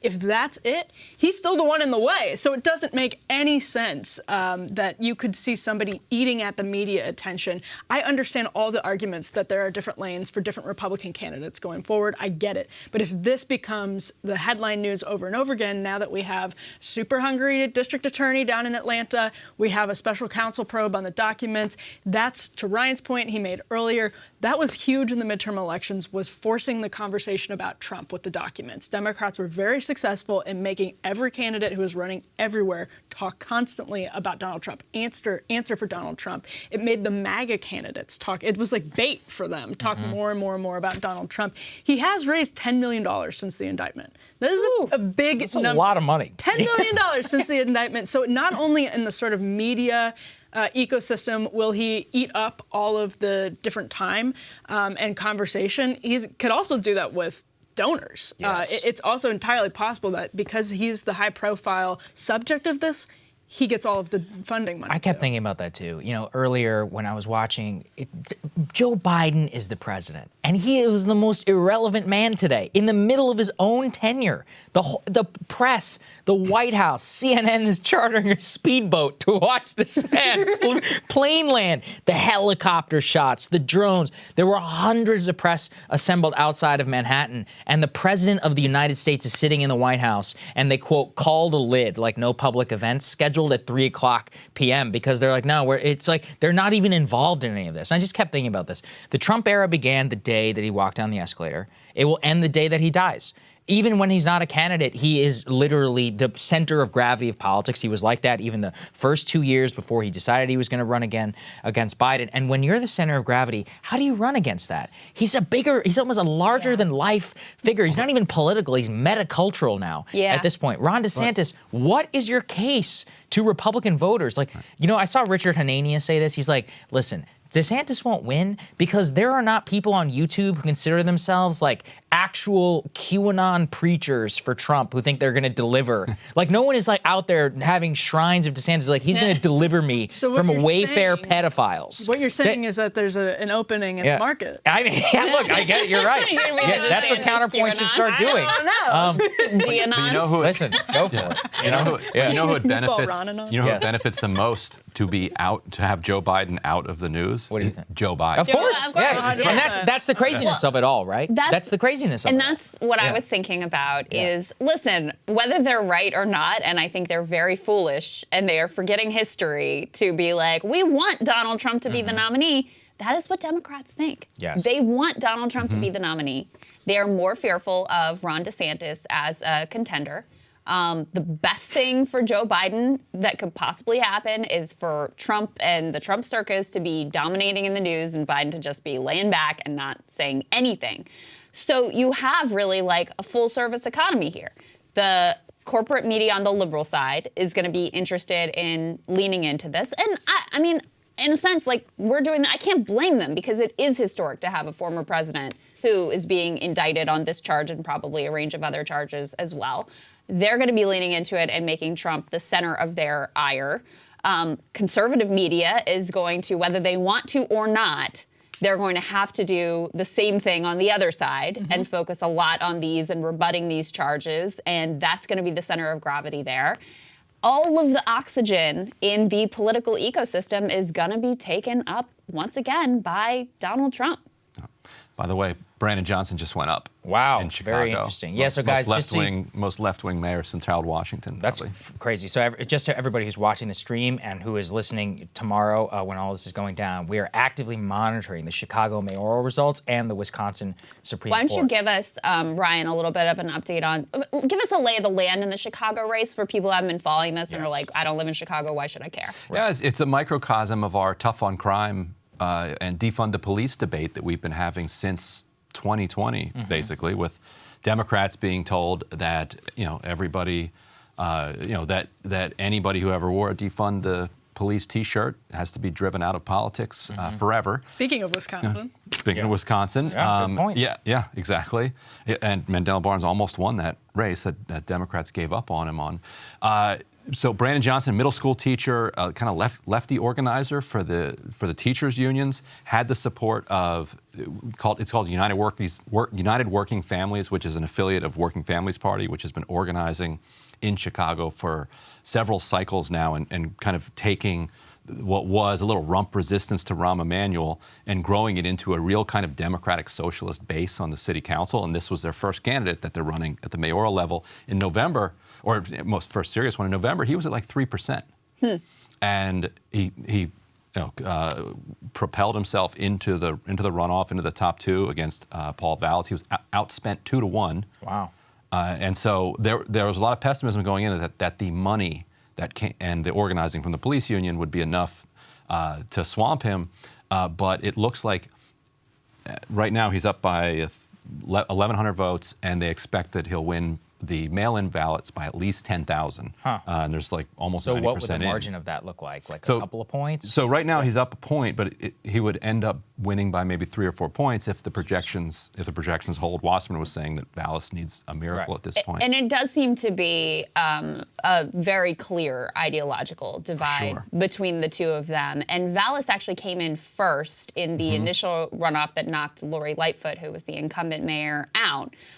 So, it looked like he had a strong hand to play here going in as well. But yeah, he's backed by a lot of the more sort of like conservative apparatus in the city, and certainly backed by the police union as well.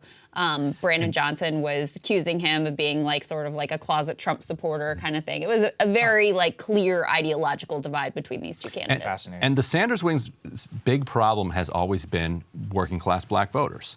And so this is that kind of the first time that this coalition, since like Harold Washington in the 80s in Chicago, really pulled together working class black voters and a progressive movement that is coded sometimes fairly, sometimes unfairly as kind of white dominated. Yep. And that force coming together is what is needed if you're going to become dominant in Democratic primaries. And that had eluded the left in a lot of these races. And you saw South Carolina break the back of the Sanders campaign in 2020, for instance. So if they do pull this together, it's a model, and whether it can be repeated, we'll see. I was going to say, I think you can sort of make a Trump connection here, as much of a stretch as it may seem, in that when Lori Lightfoot was toppled, it was this Republicans sort of see in this a win for the tough on crime Republican line, the centrist Democrat, the Vallis. This is the voices of reason and centrism are winning out because crime has escalated in ways that your average Chicagoan feels threatened by. And I think they're probably making I know they're making a similar argument in Wisconsin, which is another race we're paying really close attention to. But abortion is playing into that race as well. It's not playing in Chicago, but it is playing in Wisconsin in a way that it played out in some midterm competitions. And I just think it's really important for people on the right who look around the country and see what does look like just urban decay. We're here in Washington, D.C. It's a city that has plenty of problems, and that's been sort of front page news for a couple weeks in the way that Congress has handled it. But Republicans think that means people are going to gravitate in one direction. Yes. That people are going to reject socialism. They're going to reject radical leftism. Donald Trump was talking about hardcore Democrats and loony leftists, loony liberals, or whatever, because the Democratic Party has real problems, and Democratic socialists have real problems in terms of governance in certain places. That is not automatic. It's not going to be a reflex. There's nothing given that these cities are just going to swing right because of all of that. And I think Chicago could be a really big indication tonight. I'm thinking of multiple things. So on the one hand, I was just looking at a population map the other day here. I can go ahead and pull it up. And basically what it showed is that you had California and the state of New York lose a lot of population. That's what got the headlines. But what the bigger story was that every major urban city across the country, save for cities in Texas, Arizona, and even in Florida, many people were leaving Miami-Dade County for, Tampa or other places which had more affordable housing. So at a certain point, you might think, the people who are staying in the cities clearly are not leaving. By definition, anybody who is on the cusp of hates it so much that they might vote differently is just going to leave. A lot of people aren't just going to stay. So if anything, it could lead to a situation where people who are committed to the project, to the city life, and who want that and align, or at least aren't as perturbed as many others, are obviously willing to vote within those policies. And then people who don't like it are just going to leave. So you might even have even more geographic geographic polarization, if that's even possible. Significant net migrations happen between urban and not even rural areas, but really more suburban and ex-urban. That probably is only going to continue now as a result of that. But coincidentally, I actually think it probably makes it easier for leftists to win in major cities if that's going to be the case. Does all of that make sense? Yeah. I think It does. I mean, you also have to count, there are a lot of people who can't leave, right? Who No, look, can't afford I'm to not leave. saying you should leave. I'm No, saying, no, though, I'm the just people saying- who can leave, a lot of them are leaving. Yeah, and certainly in the parts of Chicago that have been just beset by a scourge of gun violence, you have had massive population loss. Huge. But you also have a lot of people who, can't afford to leave and have no choice but to stay and to try to, figure out the best way forward. One of the things, Ryan, that I will be watching for is the media's takeaway on if Brandon Johnson does prevail.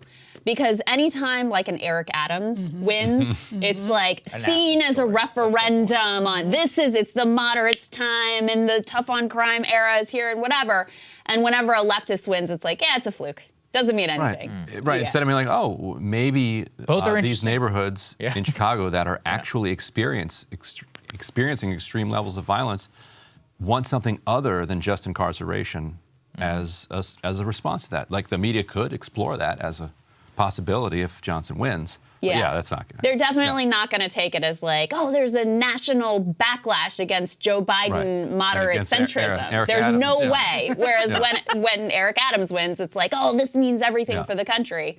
Where, I think probably the intelligent thing to do is to look at the specifics of the races, the specifics of the candidates, the specifics of the coalitions that you were talking about that have been built up over a long period of time and view it through like a unique regional lens rather than trying to paint some broad national picture based on one mayoral race result would be my suggestion. I also really think that Republicans see their hope right now as this backlash in general. And I think that's why Trump framed his speech the way he did. To some extent, that's his only option. But there's this idea that the overreach and what feels like abnormality and unprecedented decisions, that's what can tap into your voter that you need to animate, get out and actually vote Republican and independent who may go back and forth. Make them feel like the ground is shaking under their feet. Make them feel uncomfortable. And I just don't think that translates into wins for centrists and for Republicans as easily as people think it does. I think that's what Trump is obviously,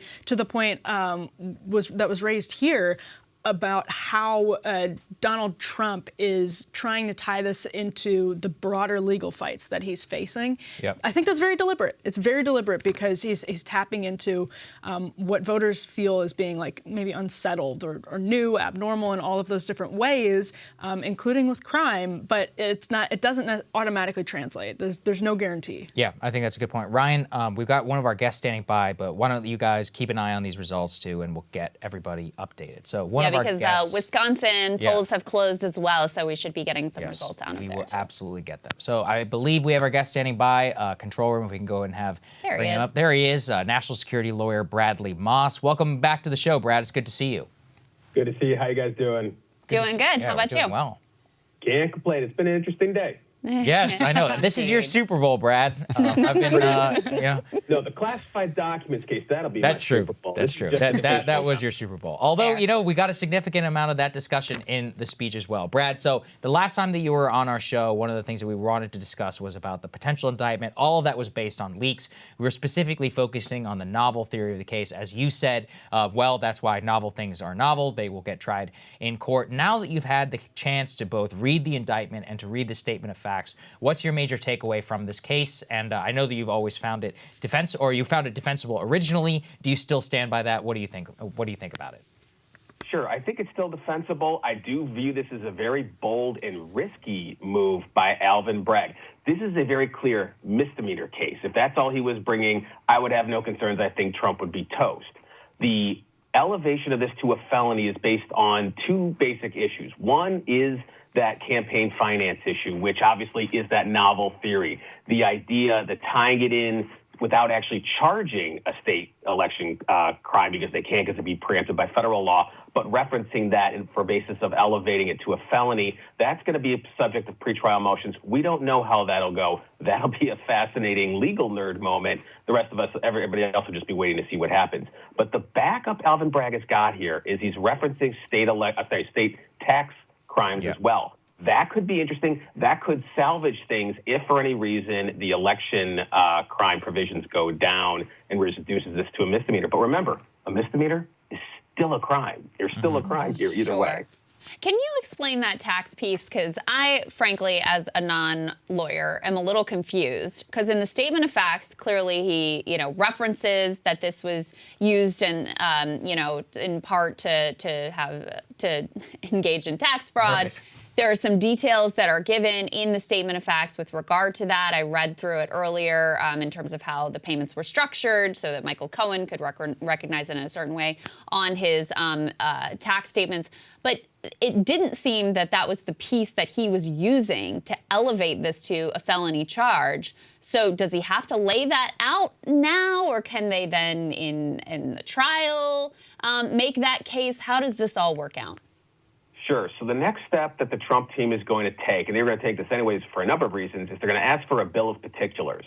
They're going to ask for more detail beyond the basics that were in this indictment. And there was limits to what Alvin Bragg was legally required to do right now and what they could basically wait for the Trump team to make them do more. So there'll be, the Trump team will file for a bill of particulars. They'll try to nail down Alvin Bragg on what the specific state laws are at issue that he's going to be relying upon to elevate it to a felony and how that relates to the statement of facts or offense, whatever they want to call it, in this case at this moment. I don't think that Alvin Bragg is going to have to provide as much detail as the Trump team would like. A lot of this will ultimately come down to if this gets to trial, that's where he'll have to lay it all out. But a lot of it's also going to come down to discovery. Alvin Bragg's got 65 days to basically turn over everything he's got to the Trump team so they can start deciding whether or not they're going to go with pretrial motions to try to dismiss as a matter of law or try to get it reduced down to a misdemeanor, any number of issues. That's where a lot of the details, a lot of the information will be outlined. That's what the Trump team is waiting to see. Got it. So, Brad, we had some of our premium subs. They submitted some questions that we thought were best for a lawyer. One of them is, what would happen today if Trump had pled guilty? He actually intimated during his speech that prosecutors had wanted to strike a deal. A, what did you make of that? Do you think that was just Trump being Trump? Do you think that was legitimate? And B, actually, that is a good question. Like, what does happen? Or what would a plea agreement even look like? Would he plead to a misdemeanor? Like, would some settlement type of be? What do you think? Yeah, I have no doubt that the DA's office probably did offer something to Trump's team, some form of misdemeanor that Trump would have to allocute to a certain number of charges. Would be, probation, if anything. If this is a misdemeanor in the end, even if it's a felony, jail time isn't really guaranteed, let alone likely for Donald Trump, given the circumstances, given his lack of a criminal history, at least so far. So if he had pled guilty today, he would have still been released, probably on bond, if anything. There would be a pre-sentencing report. There'd be any number of details that both sides would get to submit briefs outlining what punishment they believe would be required under the New York State guidelines, and that would ultimately go to the judge at a sentencing hearing. But he wouldn't have been going to jail today. It's not that kind of case. Got it. Bradley, can you talk about the New York State election law reference that Alvin Bragg made? Can he actually can he do that? It's entirely clear whether he's relying on New York State election law or the federal election law. Either way, and this is where there's going to be these pretrial motions, which are going to get kind of interesting for legal nerds. I don't know about for anybody else. There's going to be a pretrial motion by the Trump team claiming that whatever election law Alvin Bragg is relying upon, that it's been preempted, that he can't rely on state election law, for example, because the federal election laws preempt any state election laws that would apply to a federal candidate. Congress didn't want federal candidates for Senate, Congress, or for the presidency to have to worry about 50 state laws and the federal election law. So that would get preempted. So that's going to be interesting to see exactly what Alvin Bragg is relying upon here. And if he's going for the federal one, there's going to be the obvious problem of, well, you haven't charged it and that's not within your jurisdiction. How can you elevate the charge based on a federal crime, which is the purview of DOJ? That's where over the next 2 to 3 months, as more details come out, as the bill of particulars gets filed, I think we'll get a better sense of the nature of his case. These are things that Alvin Bragg's team, no doubt, has already game planned out. They've got legal memos prepared of how they would respond. Their briefs are probably pre-written for the most part. They know what they're going to argue. They just don't know what the judge will decide. Bradley, in your view, are there any risks to precedent here? My old boss, Tim Carney, wrote in the Washington Examiner earlier that it's sort of ridiculous to suggest every expense that helps a campaign is then classified as a campaign expense, although there's obviously other things going on here.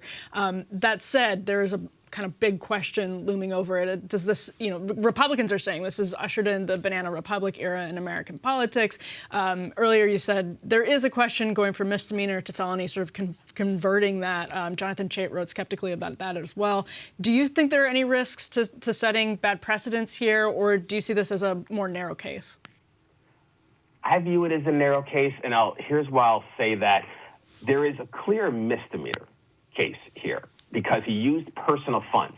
This isn't like what Hillary Clinton did, where her campaign reimbursed the law firm that had paid for the subcontractor to do the Steele dossier thing. That was campaign funds. There'd be nobody to indict. It's a campaign. It's shut down. Whatever corporate entity is all that's left of it. This was Donald Trump from the Donald Trump Trust cutting checks to Michael Cohen to reimburse him on the HELOC that he took out to pay off Stormy Daniels.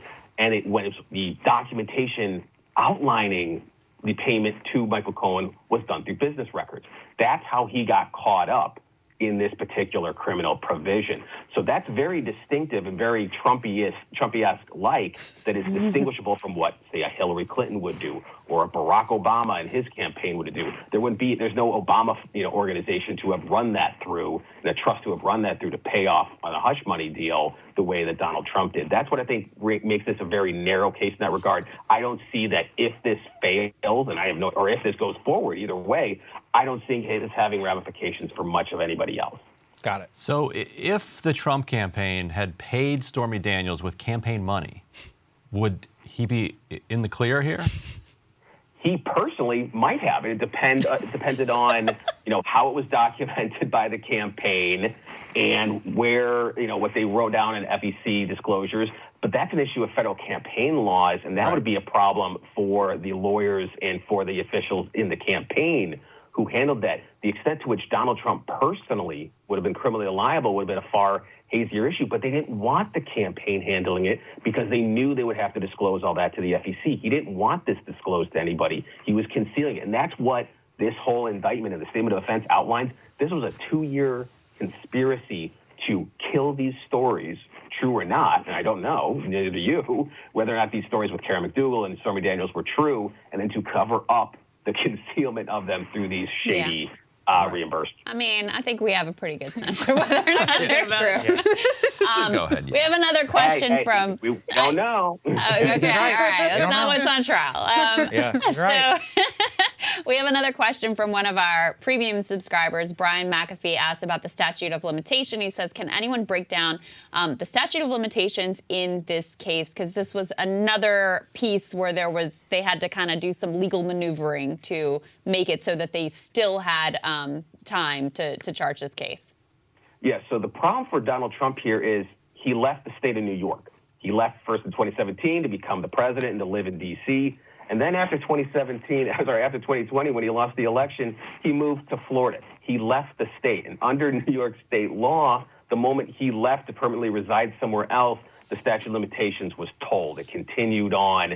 And so it put on hold that statute of limitations. That's why it hasn't lapsed in this case. That's why it continued forward. And that's why that issue, if he brings it up in pretrial motions, and I'm sure he will, that's why that will fail. And finally, this is, as the president himself discussed, or former president himself discussed in his speech tonight, this is one case of potentially a number where Trump could face charges. You've got the documents issue. You've got the Fulton County grand jury and fake elector scheme. You've got the special counsel looking into a variety of misdeeds here in Washington. What do you think is the sort of most serious charges that he could face? Which case do you think is the most potentially solid here moving forward? The case that I have been waiting for since August, the documents case. Now, is this just your personal bias speaking, Bradley? That is totally not my personal bias, I swear. No, that is the one that I think is the most clear-cut and simplest one, and here's why. The January 6th one is going to get tied up in all kinds of issues of the office of the president trying to interact with state officials and officials within DOJ trying to push what he would argue is a lawful government operation. It would run into issues of what happened on January 6th in terms of his commentary with First Amendment prompts. There's a number of issues that would get tied up with that one. The Georgia case, again, it's all tied up in a couple phone calls. I don't know the full universe of what Fani Willis has got. I'm sure it's going to be very interesting when we see it all, but that has some convoluted aspects where it's a lot more of an issue for the fake electors and Rudy Giuliani for what he said before the legislature than I think it is for Donald Trump. I think he's still getting indicted. I think it's a shadier case. The documents are clear. They went to Mar-a-Lago. They were still classified. They still had the markings. And as far as we can tell now, from what we're getting from even that sealed ruling that got leaked out regarding Evan Corcoran, he was ordering his lawyers to help him conceal where the documents were to avoid the subpoena. That's ball game as far as I'm concerned. Right. Yeah. I mean, it fits with almost every legal analysis that I've seen yet involving all three cases. So, Brad, we always appreciate talking to you. We appreciate your view. Thank you for joining us and for staying late. We appreciate it very much. Yeah. Not a problem. Have a good one. Absolutely. Okay, so, I mean, look, it seems to be basically crystal clear at this point, pun intended, I guess. Every major legal analyst that we've seen, right and left, as Brad, Brad has always been somebody who wants to prosecute Trump. He's been a big defender of many of these cases. All of them are like, yeah, this one, it's a little weak. Or at the very least, he's saying open and shut on misdemeanor. He's like, we'll see how it goes. What he was saying about Fulton County is something I've heard before, but all of them always come back to, but the documents one is a real problem. Everyone, right and left, Trump only himself, he obviously addressed that during his rally, talking about NARA, the National Records Act, and the Presidential Records Act and his own personal authority. It really does. The problem also for him is it doesn't even come down to his possession of the documents themselves, which would not have been a crime. It all comes down to the obstruction charge that is the one that separates him from all of these other public officials. That said, who knows? I mean, politically, it still would be damaging for Biden or for the DOJ to go after when the sitting president himself has also had classified documents. What did you guys take away from Brad's analysis? Yeah, on his misdemeanor point, misdemeanor is also tough for the prosecutors because there's this 2-year statute of limitations, whereas the felony allows you to go to 5 years and then lets you pull in the misdemeanors as a result.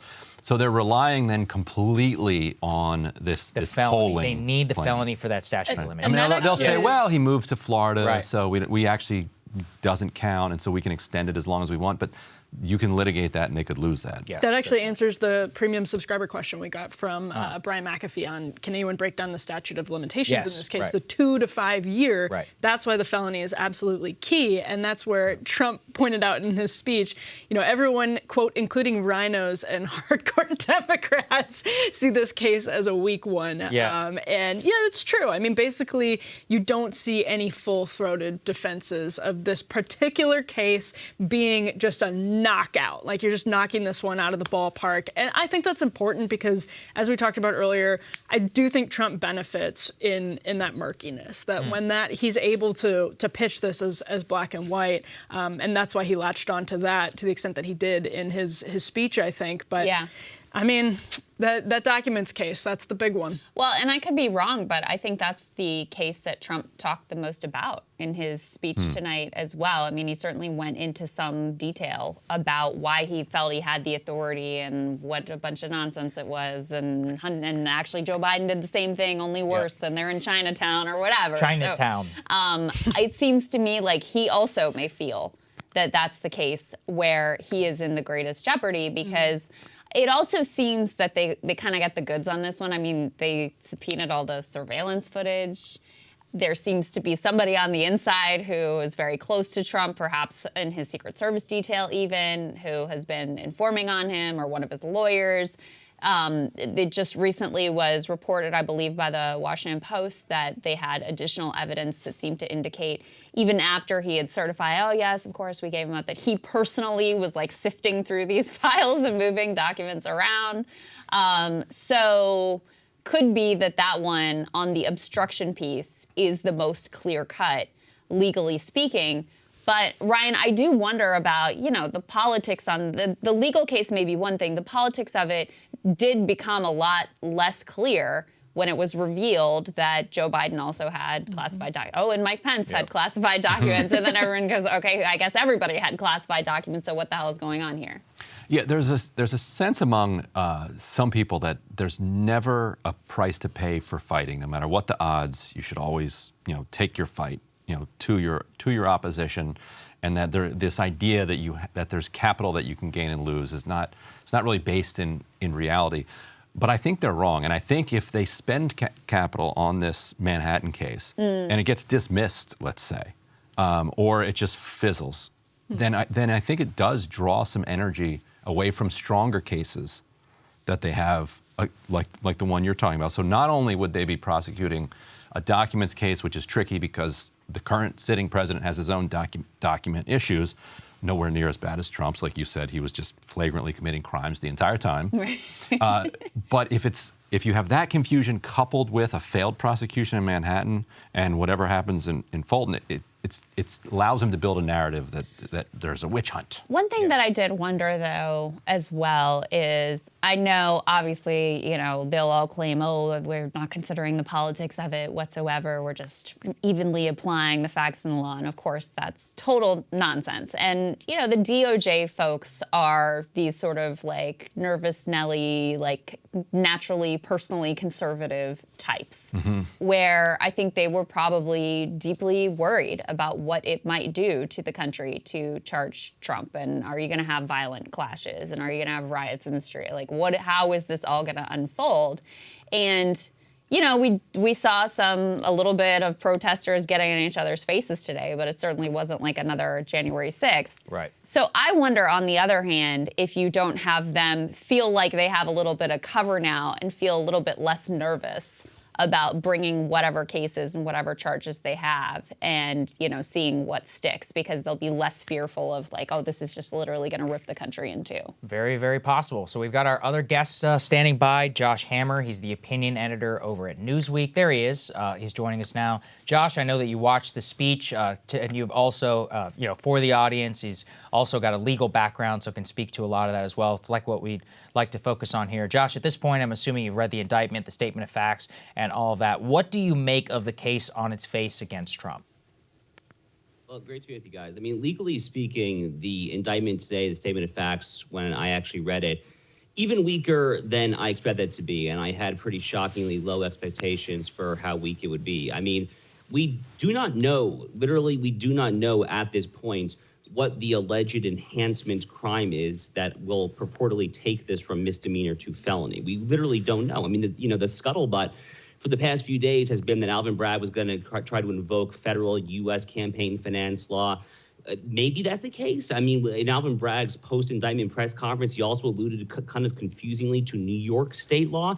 So the whole thing is totally muddled. I mean, there's jurisdictional issues, there's statute of limitations issues.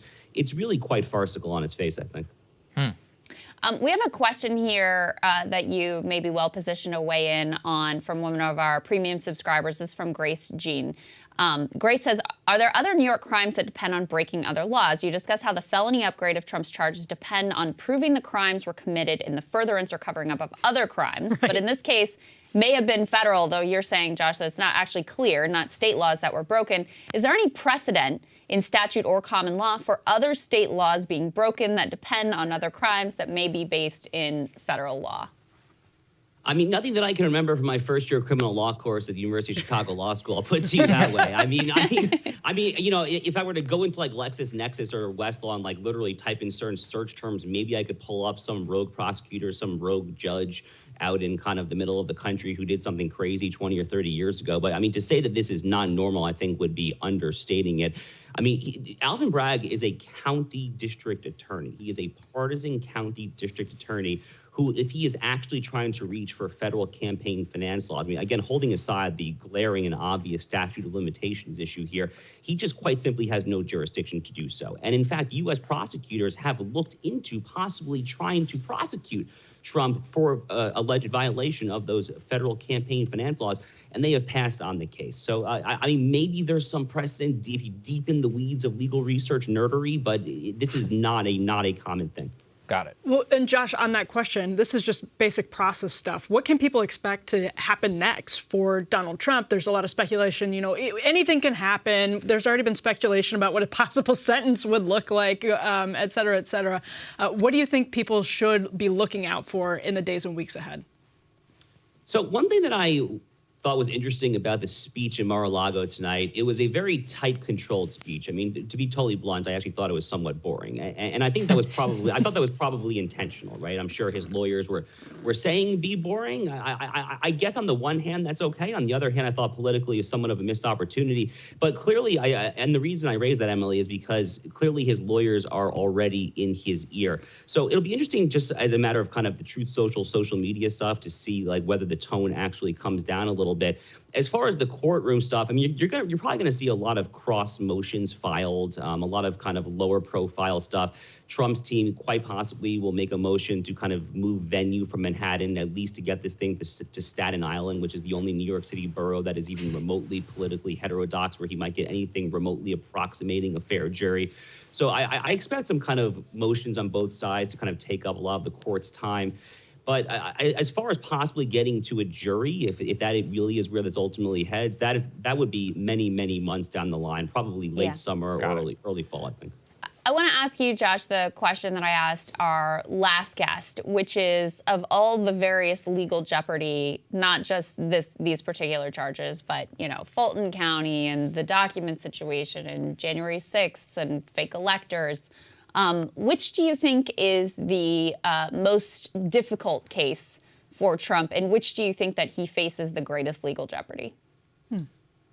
Well, to be honest with you, I don't think any of these cases are particularly serious on the pure legal merits. I really don't. I mean, the January 6th indictment, which I assume is going to happen at this point. I mean, there's been a lot of buildup. The January 6th kangaroo court kind of issued its recommendation.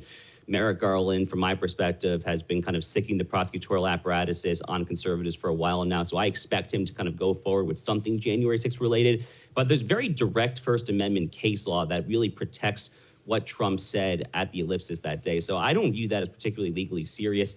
The classified document stuff, to me, is clearly statutorily protected under relevant statute, and it's also constitutionally protected under the basic commander-in-chief Article 2 prerogative, because he was a sitting president of the United States, and also the fact that Joe Biden has his own classified document retention issues, I think mitigates the possible effectiveness of that charge on Trump. So that kind of leaves us with Georgia. That kind of leaves us with the whole infamous Brad Raffensperger phone call as possibly the least legally dubious. And I'm phrasing myself carefully here. I'm not saying it's legally serious. It's the least legally dubious. It's an interesting perspective. I hadn't heard that one yet. Here's an interesting one from one of our premium subs, which you might be able to answer, from Brian McAfee. He says, who is the victim here?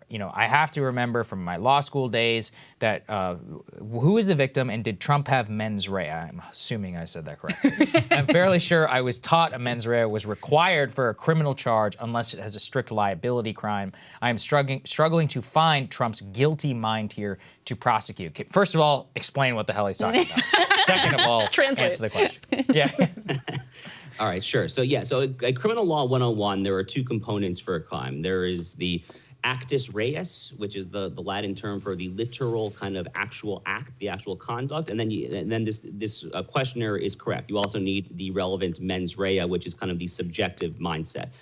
So I am not barred in New York. I'm barred in Texas, so I can't necessarily speak with any kind of great expertise for the relevant underlying New York statutory law. But I would imagine that the actual misdemeanor here, the falsification of business records, probably has a strict liability attached to it, which, to kind of break down the legalese, means that you don't actually necessarily have to have a certain kind of subjective mindset, that if you do it, you do it. But the mens rea is crucial here, because when we get into the possible federal campaign finance law stuff, that makes all the difference in the world. So Alvin Bragg's theory of the case, if it actually does involve federal campaign finance law, is that Donald Trump purposely and deliberately falsified his business records in order for the subjective intent to strictly benefit his 2016 presidential campaign. The obvious problem for Alvin Bragg's theory of the case is that his purported star witness, the convicted lawyer Michael Cohen, has literally testified that Donald Trump directed him to make the payment to save Trump's family from embarrassment, i.e. it was not necessarily to benefit his 2016 campaign. So if you take Michael Cohen's own word, then the mens rea fails, at least on the federal campaign finance grounds. Got it. Well, Josh, this has actually been very, very helpful. So we appreciate you joining us tonight on breaking some of this down, answering some of those questions. So appreciate it, man. Thank you. Thanks, Josh. Anytime, guys. Absolutely. Our pleasure. All right. So interesting analysis there of what he was talking about with the classified documents. I actually hadn't heard that one before. That said, I guess naming Fulton County as the least legally due. I mean, I guess wherever it comes back to is because he was speaking more about the prerogative to have the documents in the first place, not necessarily on the obstruction. But then, of course, under Georgia state law, because they have direct governance over their elections, you could charge somebody. But bringing back to what Bradley Moss was talking about, that doesn't necessarily implicate Trump as it does like Rudy Giuliani, Lindsey Graham, and the other figures that were involved. Outside of the phone call, which we all do know, in terms of the legality and all that, it hadn't really been questioned until the DA's investigation. So overall, interesting analysis, I thought, from Josh. Yeah. Trump What'd says you it guys was think? a perfect phone call. It was even more perfect, than the Ukraine call. Yeah, and I think I do think the Ukraine call was perfect, for the record. I mean, Not for the reasons Trump says. We saw Zelensky in a whole other light at that point. I was going to say, in time. not for the reasons that Trump says, for the reason that Zelensky was like, by the way, Mr. President, I stayed at Trump Tower. It was a great hotel. It's like, Very good. that is why it was the perfect He had phone been call. briefed well. Yeah. He had been briefed well. And Trump on was how to like, "You're butter right. him It up. really You is." say the this, best. Zelensky, he knows how to play Yeah. an American president. Yeah, which is a skill. And I think it's also worth noting, we said this a little bit earlier, that Bill Barr has come out and said something similar to what Bradley said, which is that the documents case, he said this just in the last couple of days, is much stronger than the one Trump responded to tonight. And so, again, just emphasizing what happened tonight is the tip of the iceberg. As we've talked about, it could unleash a new stage in American politics, possibly. We don't know yet, but it's definitely going to unleash a new world for Donald Trump, because people who have other cases against him, to the point that I think you made, Krystal, probably don't feel as hesitant to wade into these waters now that actually there is precedent. You can no longer say it's unprecedented. It just happened. Yeah, that's right. I mean, Josh, when he was talking about the documents case, he was making the case that Trump and his allies have been, that basically he can declassify anything at any time without going through any form of process. He could just wave his hand over the whole box of documents and you are thereby declared. And he doesn't even have to say it. It could just be in his own mind and that's it. Which, I mean, that is a theory, but I wouldn't put it forward as a settled theory that is widely accepted. Same with Bragg, actually. Yeah, which is why, figures like Bradley Moss see that case and the fact that you have clear evidence, seemingly clear evidence of obstruction there seems like a more just sort of straightforward, clear-cut, without these quote-unquote novel applications of the law that you would have to have in basically all of these other instances. We should ask Daniel Ellsberg what he thinks of this, because he's so down on the idea of criminalizing classified information. Hey, if you can get him, please do. I mean, by the way, I know he's suffering a health event right now. Yeah. He's actually, I think he's on his way out. Yeah, yes, he We took is. this He Seymour said he has Hersh about with 4 months left to live. Well, Let me plug his book, Yeah. Secrets, by the way. I read his book. It's a fantastic Incredible. book, if anybody's interested at all. Even just the background of the Pentagon Papers. It's so national treasure. Plug the interview that we did with Seymour Hersh just a couple of weeks ago. Oh, of course. He talked about Profiled Ellsberg's Ellsberg, health yeah. conditions, and he has a great post on his Substack about this. But Ellsberg's point is that if the government wants to classify information and it wants to set up administrative penalties around control of classified information, that's perfectly within their purview within the First Amendment. You mishandle classified information, you leak it, whatever, you can be fired, you can be docked pay, you can get something put in your record, whatever. But you can't criminalize it because the First Amendment protects even government workers. So it'd be interesting. I'm curious if he would think that also applies to Trump, that Trump has a First Amendment privilege. You could, he can't work for the executive branch anymore unless he's elected. So we have a huge call here from Dave Wasserman. How do we decide to say her name? Well, I don't think we did. Okay, Protasiewicz. Janet She's Protasiewicz blowing this has guy out. defeated Daniel Yeah. Kelly for the Wisconsin Supreme Court. Wow. The result flipping the ideological control of the court from conservative to liberal, a huge victory for the pro-choice side. So that's the call there from Dave Wasserman. Obviously, we'll wait for the AP, but that's usually as He's good as it pretty gets for the reliable. early one. And it's early. Initial reactions. Well, Emily, that's break an it all early down for call. us. And when you're Okay. looking at these numbers, we see 71% votes are in from Waukesha County. That's where I'm from. Kelly got 59% of those 71% that are in. Yep. And Protasiewicz has 41% in Waukesha County. Now, part of that is millennials changing voting patterns. Yeah, I talk think. about those numbers, because he would want something like mid-60s. Can we in back that up area, right? before the election results? Yeah. Explain why this is important. Yeah. Why should anyone care about the Wisconsin Supreme Court? Well, Krystal and Ryan might have additional thoughts on this, but I will say I think it is correct. Both the left and the right, you'll notice, have framed this as a referendum on Scott Walker's era that he ushered into in Wisconsin. Wisconsin has been on a seesaw for the past decade plus. I was in high school when the Act 10 drama was going down. I had teachers who made up excuses to get out of class and go protest, and it was new for Wisconsin, which is a historically working class. Very often, much of the rural parts of the state all voted Democrat. That district in northern Wisconsin, David Obey had it for 40 years, and it flipped in 2010 with Sean Duffy in the Tea Party years.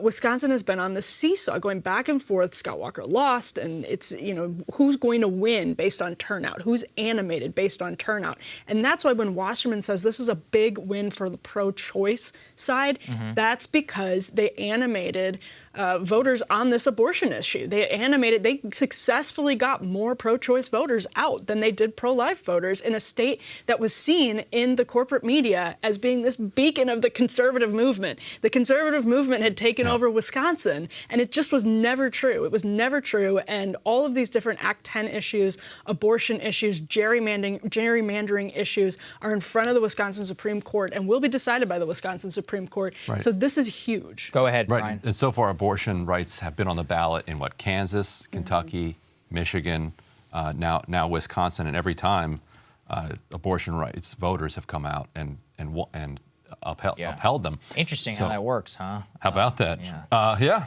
So, like Krystal said, there's this 1840 law on the books, and it's working its way through the courts right now. But while it is, abortion is not happening in Wisconsin. Yep. This will change that. This is a way that people can vote and change their material lives. So and then there's the gerrymandering, which is huge. Right. And then there's also the 2024 election. I was going to say, I think that one is also worth a mention. Guys, can you throw up C2 here, please? We have a Milwaukee Journal Sentinel piece where they actually lay it out quite well. The interesting thing to note here is that there is a 4-3 majority on the court for the conservatives. Now that he has lost, and I'm not even going to try and attempt to... Janet. Now that Janet has won, we're going with Janet. Janet, it's not a disrespect. I swear to God. Justice Janet. So now that she has won, she has now won a 10-year term on the court, which means that the next race on the court is not until 2025.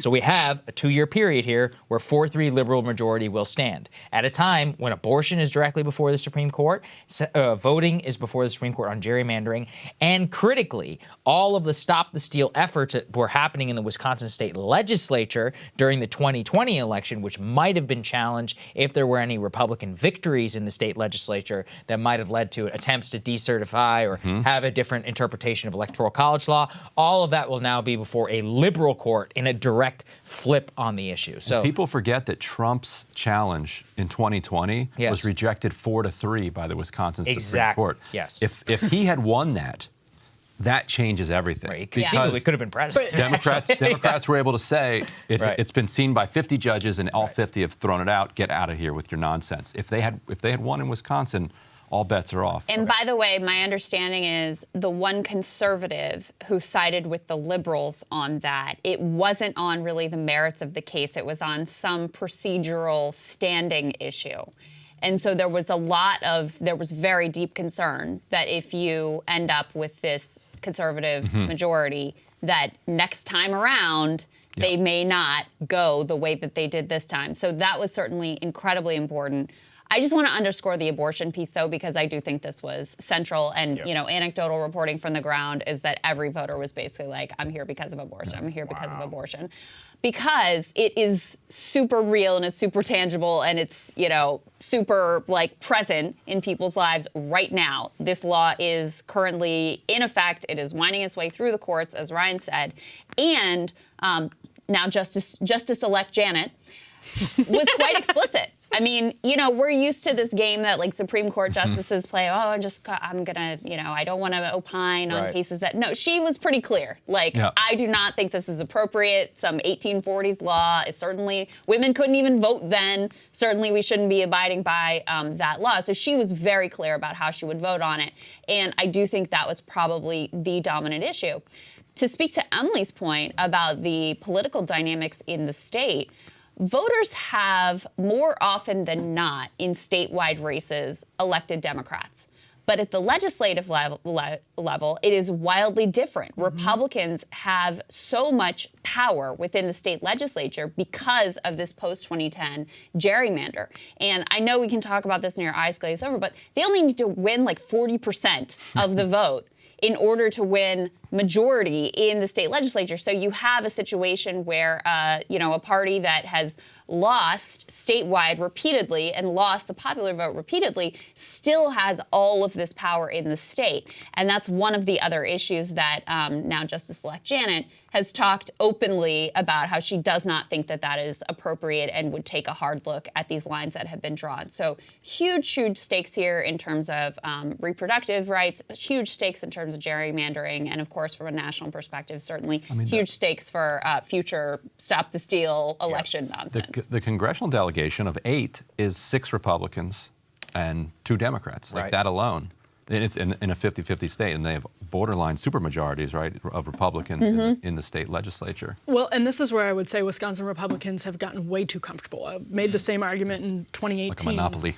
So I want to say, it is absolutely important to look at Wisconsin, and I'm not saying that just because I'm from Wisconsin, as a really good test laboratory for the country at large. It actually has urban centers, it has rural areas, it has pretty robust exurban and suburban areas, and this is a state that had a really big organizing history, that has a history of socialism, Bob LaFolle, and all of those things, because it came out of the early labor movement and because it came out of that period where labor had a lot more power, where rural areas were very different culturally. And so when you look at what's happened in the state of Wisconsin, where you have a lot of people, Bernie Sanders trounced Hillary Clinton in Wisconsin, trounced her. Donald Trump draws big rally crowds. He's always had a close race in Wisconsin. And that's the country. Really, Wisconsin is the country. And when you look at an issue where you have Republicans running on crime, you can draw a direct line from, let's just say you can go from Kenosha to Chicago. Just take that short drive from Kenosha to Chicago. Republicans in Wisconsin were running on crime. They tried to cast Justice-elect Janet as being soft on crime, which they thought in this climate where carjackings are just up astronomically in Milwaukee. That would do it. That this is how they win. This is their roadmap. And instead, Chicago looks like you're going to have the most left-wing mayor since the 80s. It's not what Republicans think it is. Yeah, let me throw one more wrench into this, because the question of supermajority was brought up, and there's actually a state Senate special election that is also going on, which will determine whether or not Republicans have a supermajority.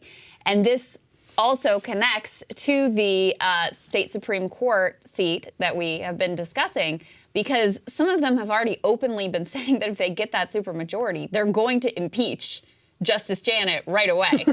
So they're talking about it already. Like, if we get that 2/3, we're coming for her even before, she had even won the election. So it is high stakes, all of these things, and quite noteworthy. But I do think one of the things that was most telling to me was the fact that Janet was running very aggressively on, here's what I'm going to do. I'm not going to let this anti-abortion law go into effect.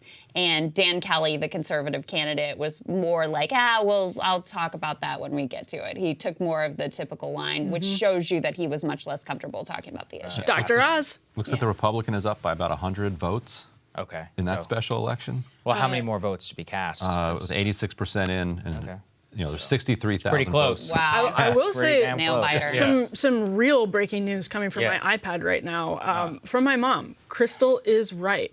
She is right. She is right about the gerrymandering issue as well. There you go. Thank you, Mrs. Jashinsky. Is that the right way to say it? Thank you, Mama Jashinsky. People hate that their vote doesn't count. Yeah. And we know that in D.C. as people who go out and vote just for fun. Like, it doesn't count for anything. But just speak for yourself, Brian. Some of us fled duty. this crap for exactly that reason. Okay, any other final thoughts here that we want to wrap up?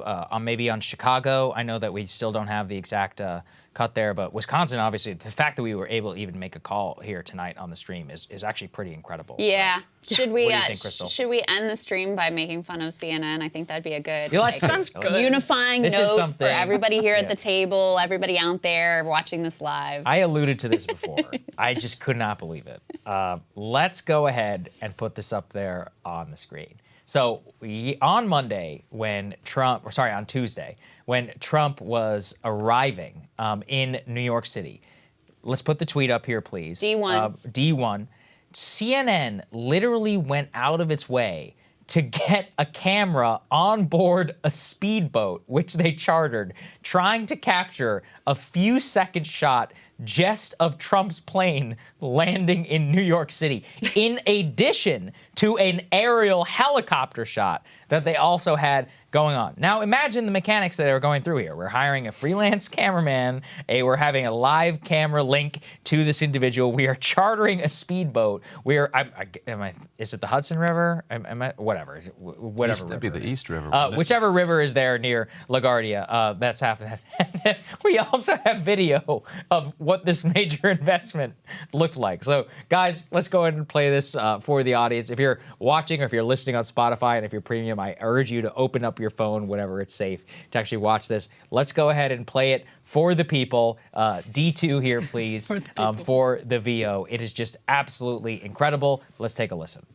I just want to note for viewers, we are seeing former President Trump's plane land here at LaGuardia Airport in New York.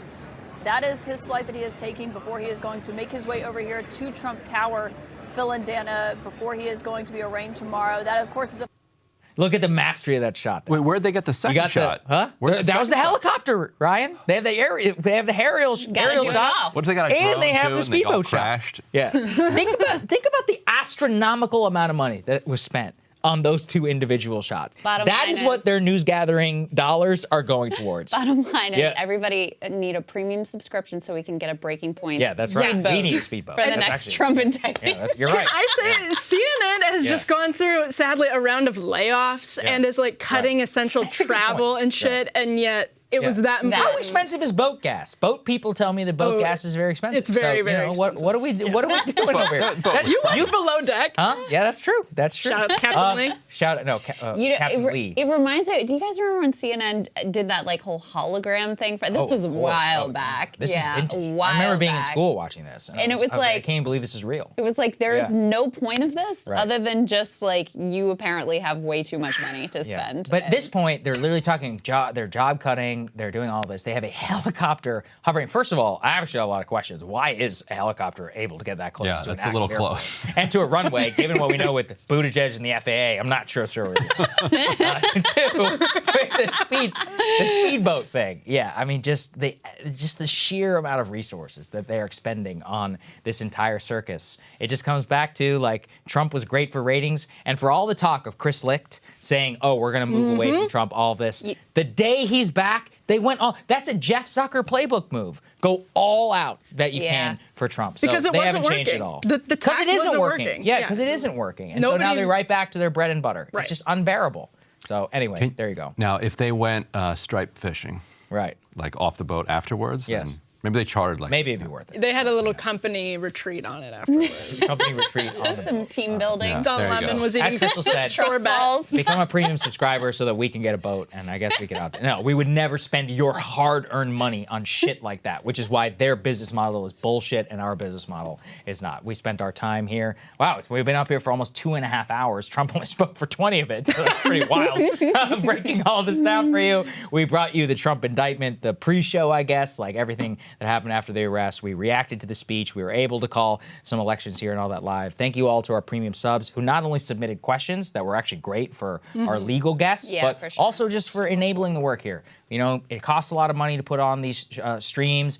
Crew, disrupt the schedule, rent studio, etc. So thank you all for supporting our work. And I just want to say how much more beautiful this is going to look in our new studio when it's all done very, very soon. I cannot wait.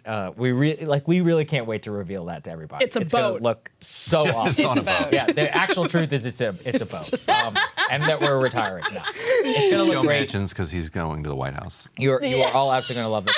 whenever we do our next live stream from the desk and from that new studio, I'm so pumped. I can't even stop smiling just thinking about it. So we love all of you. We will post a lot of this over on Wednesday. Krystal will be back on Thursday, and then Ryan and Emily will have a special Counterpoint show for you guys on Friday. So you are not missing out on anything this week.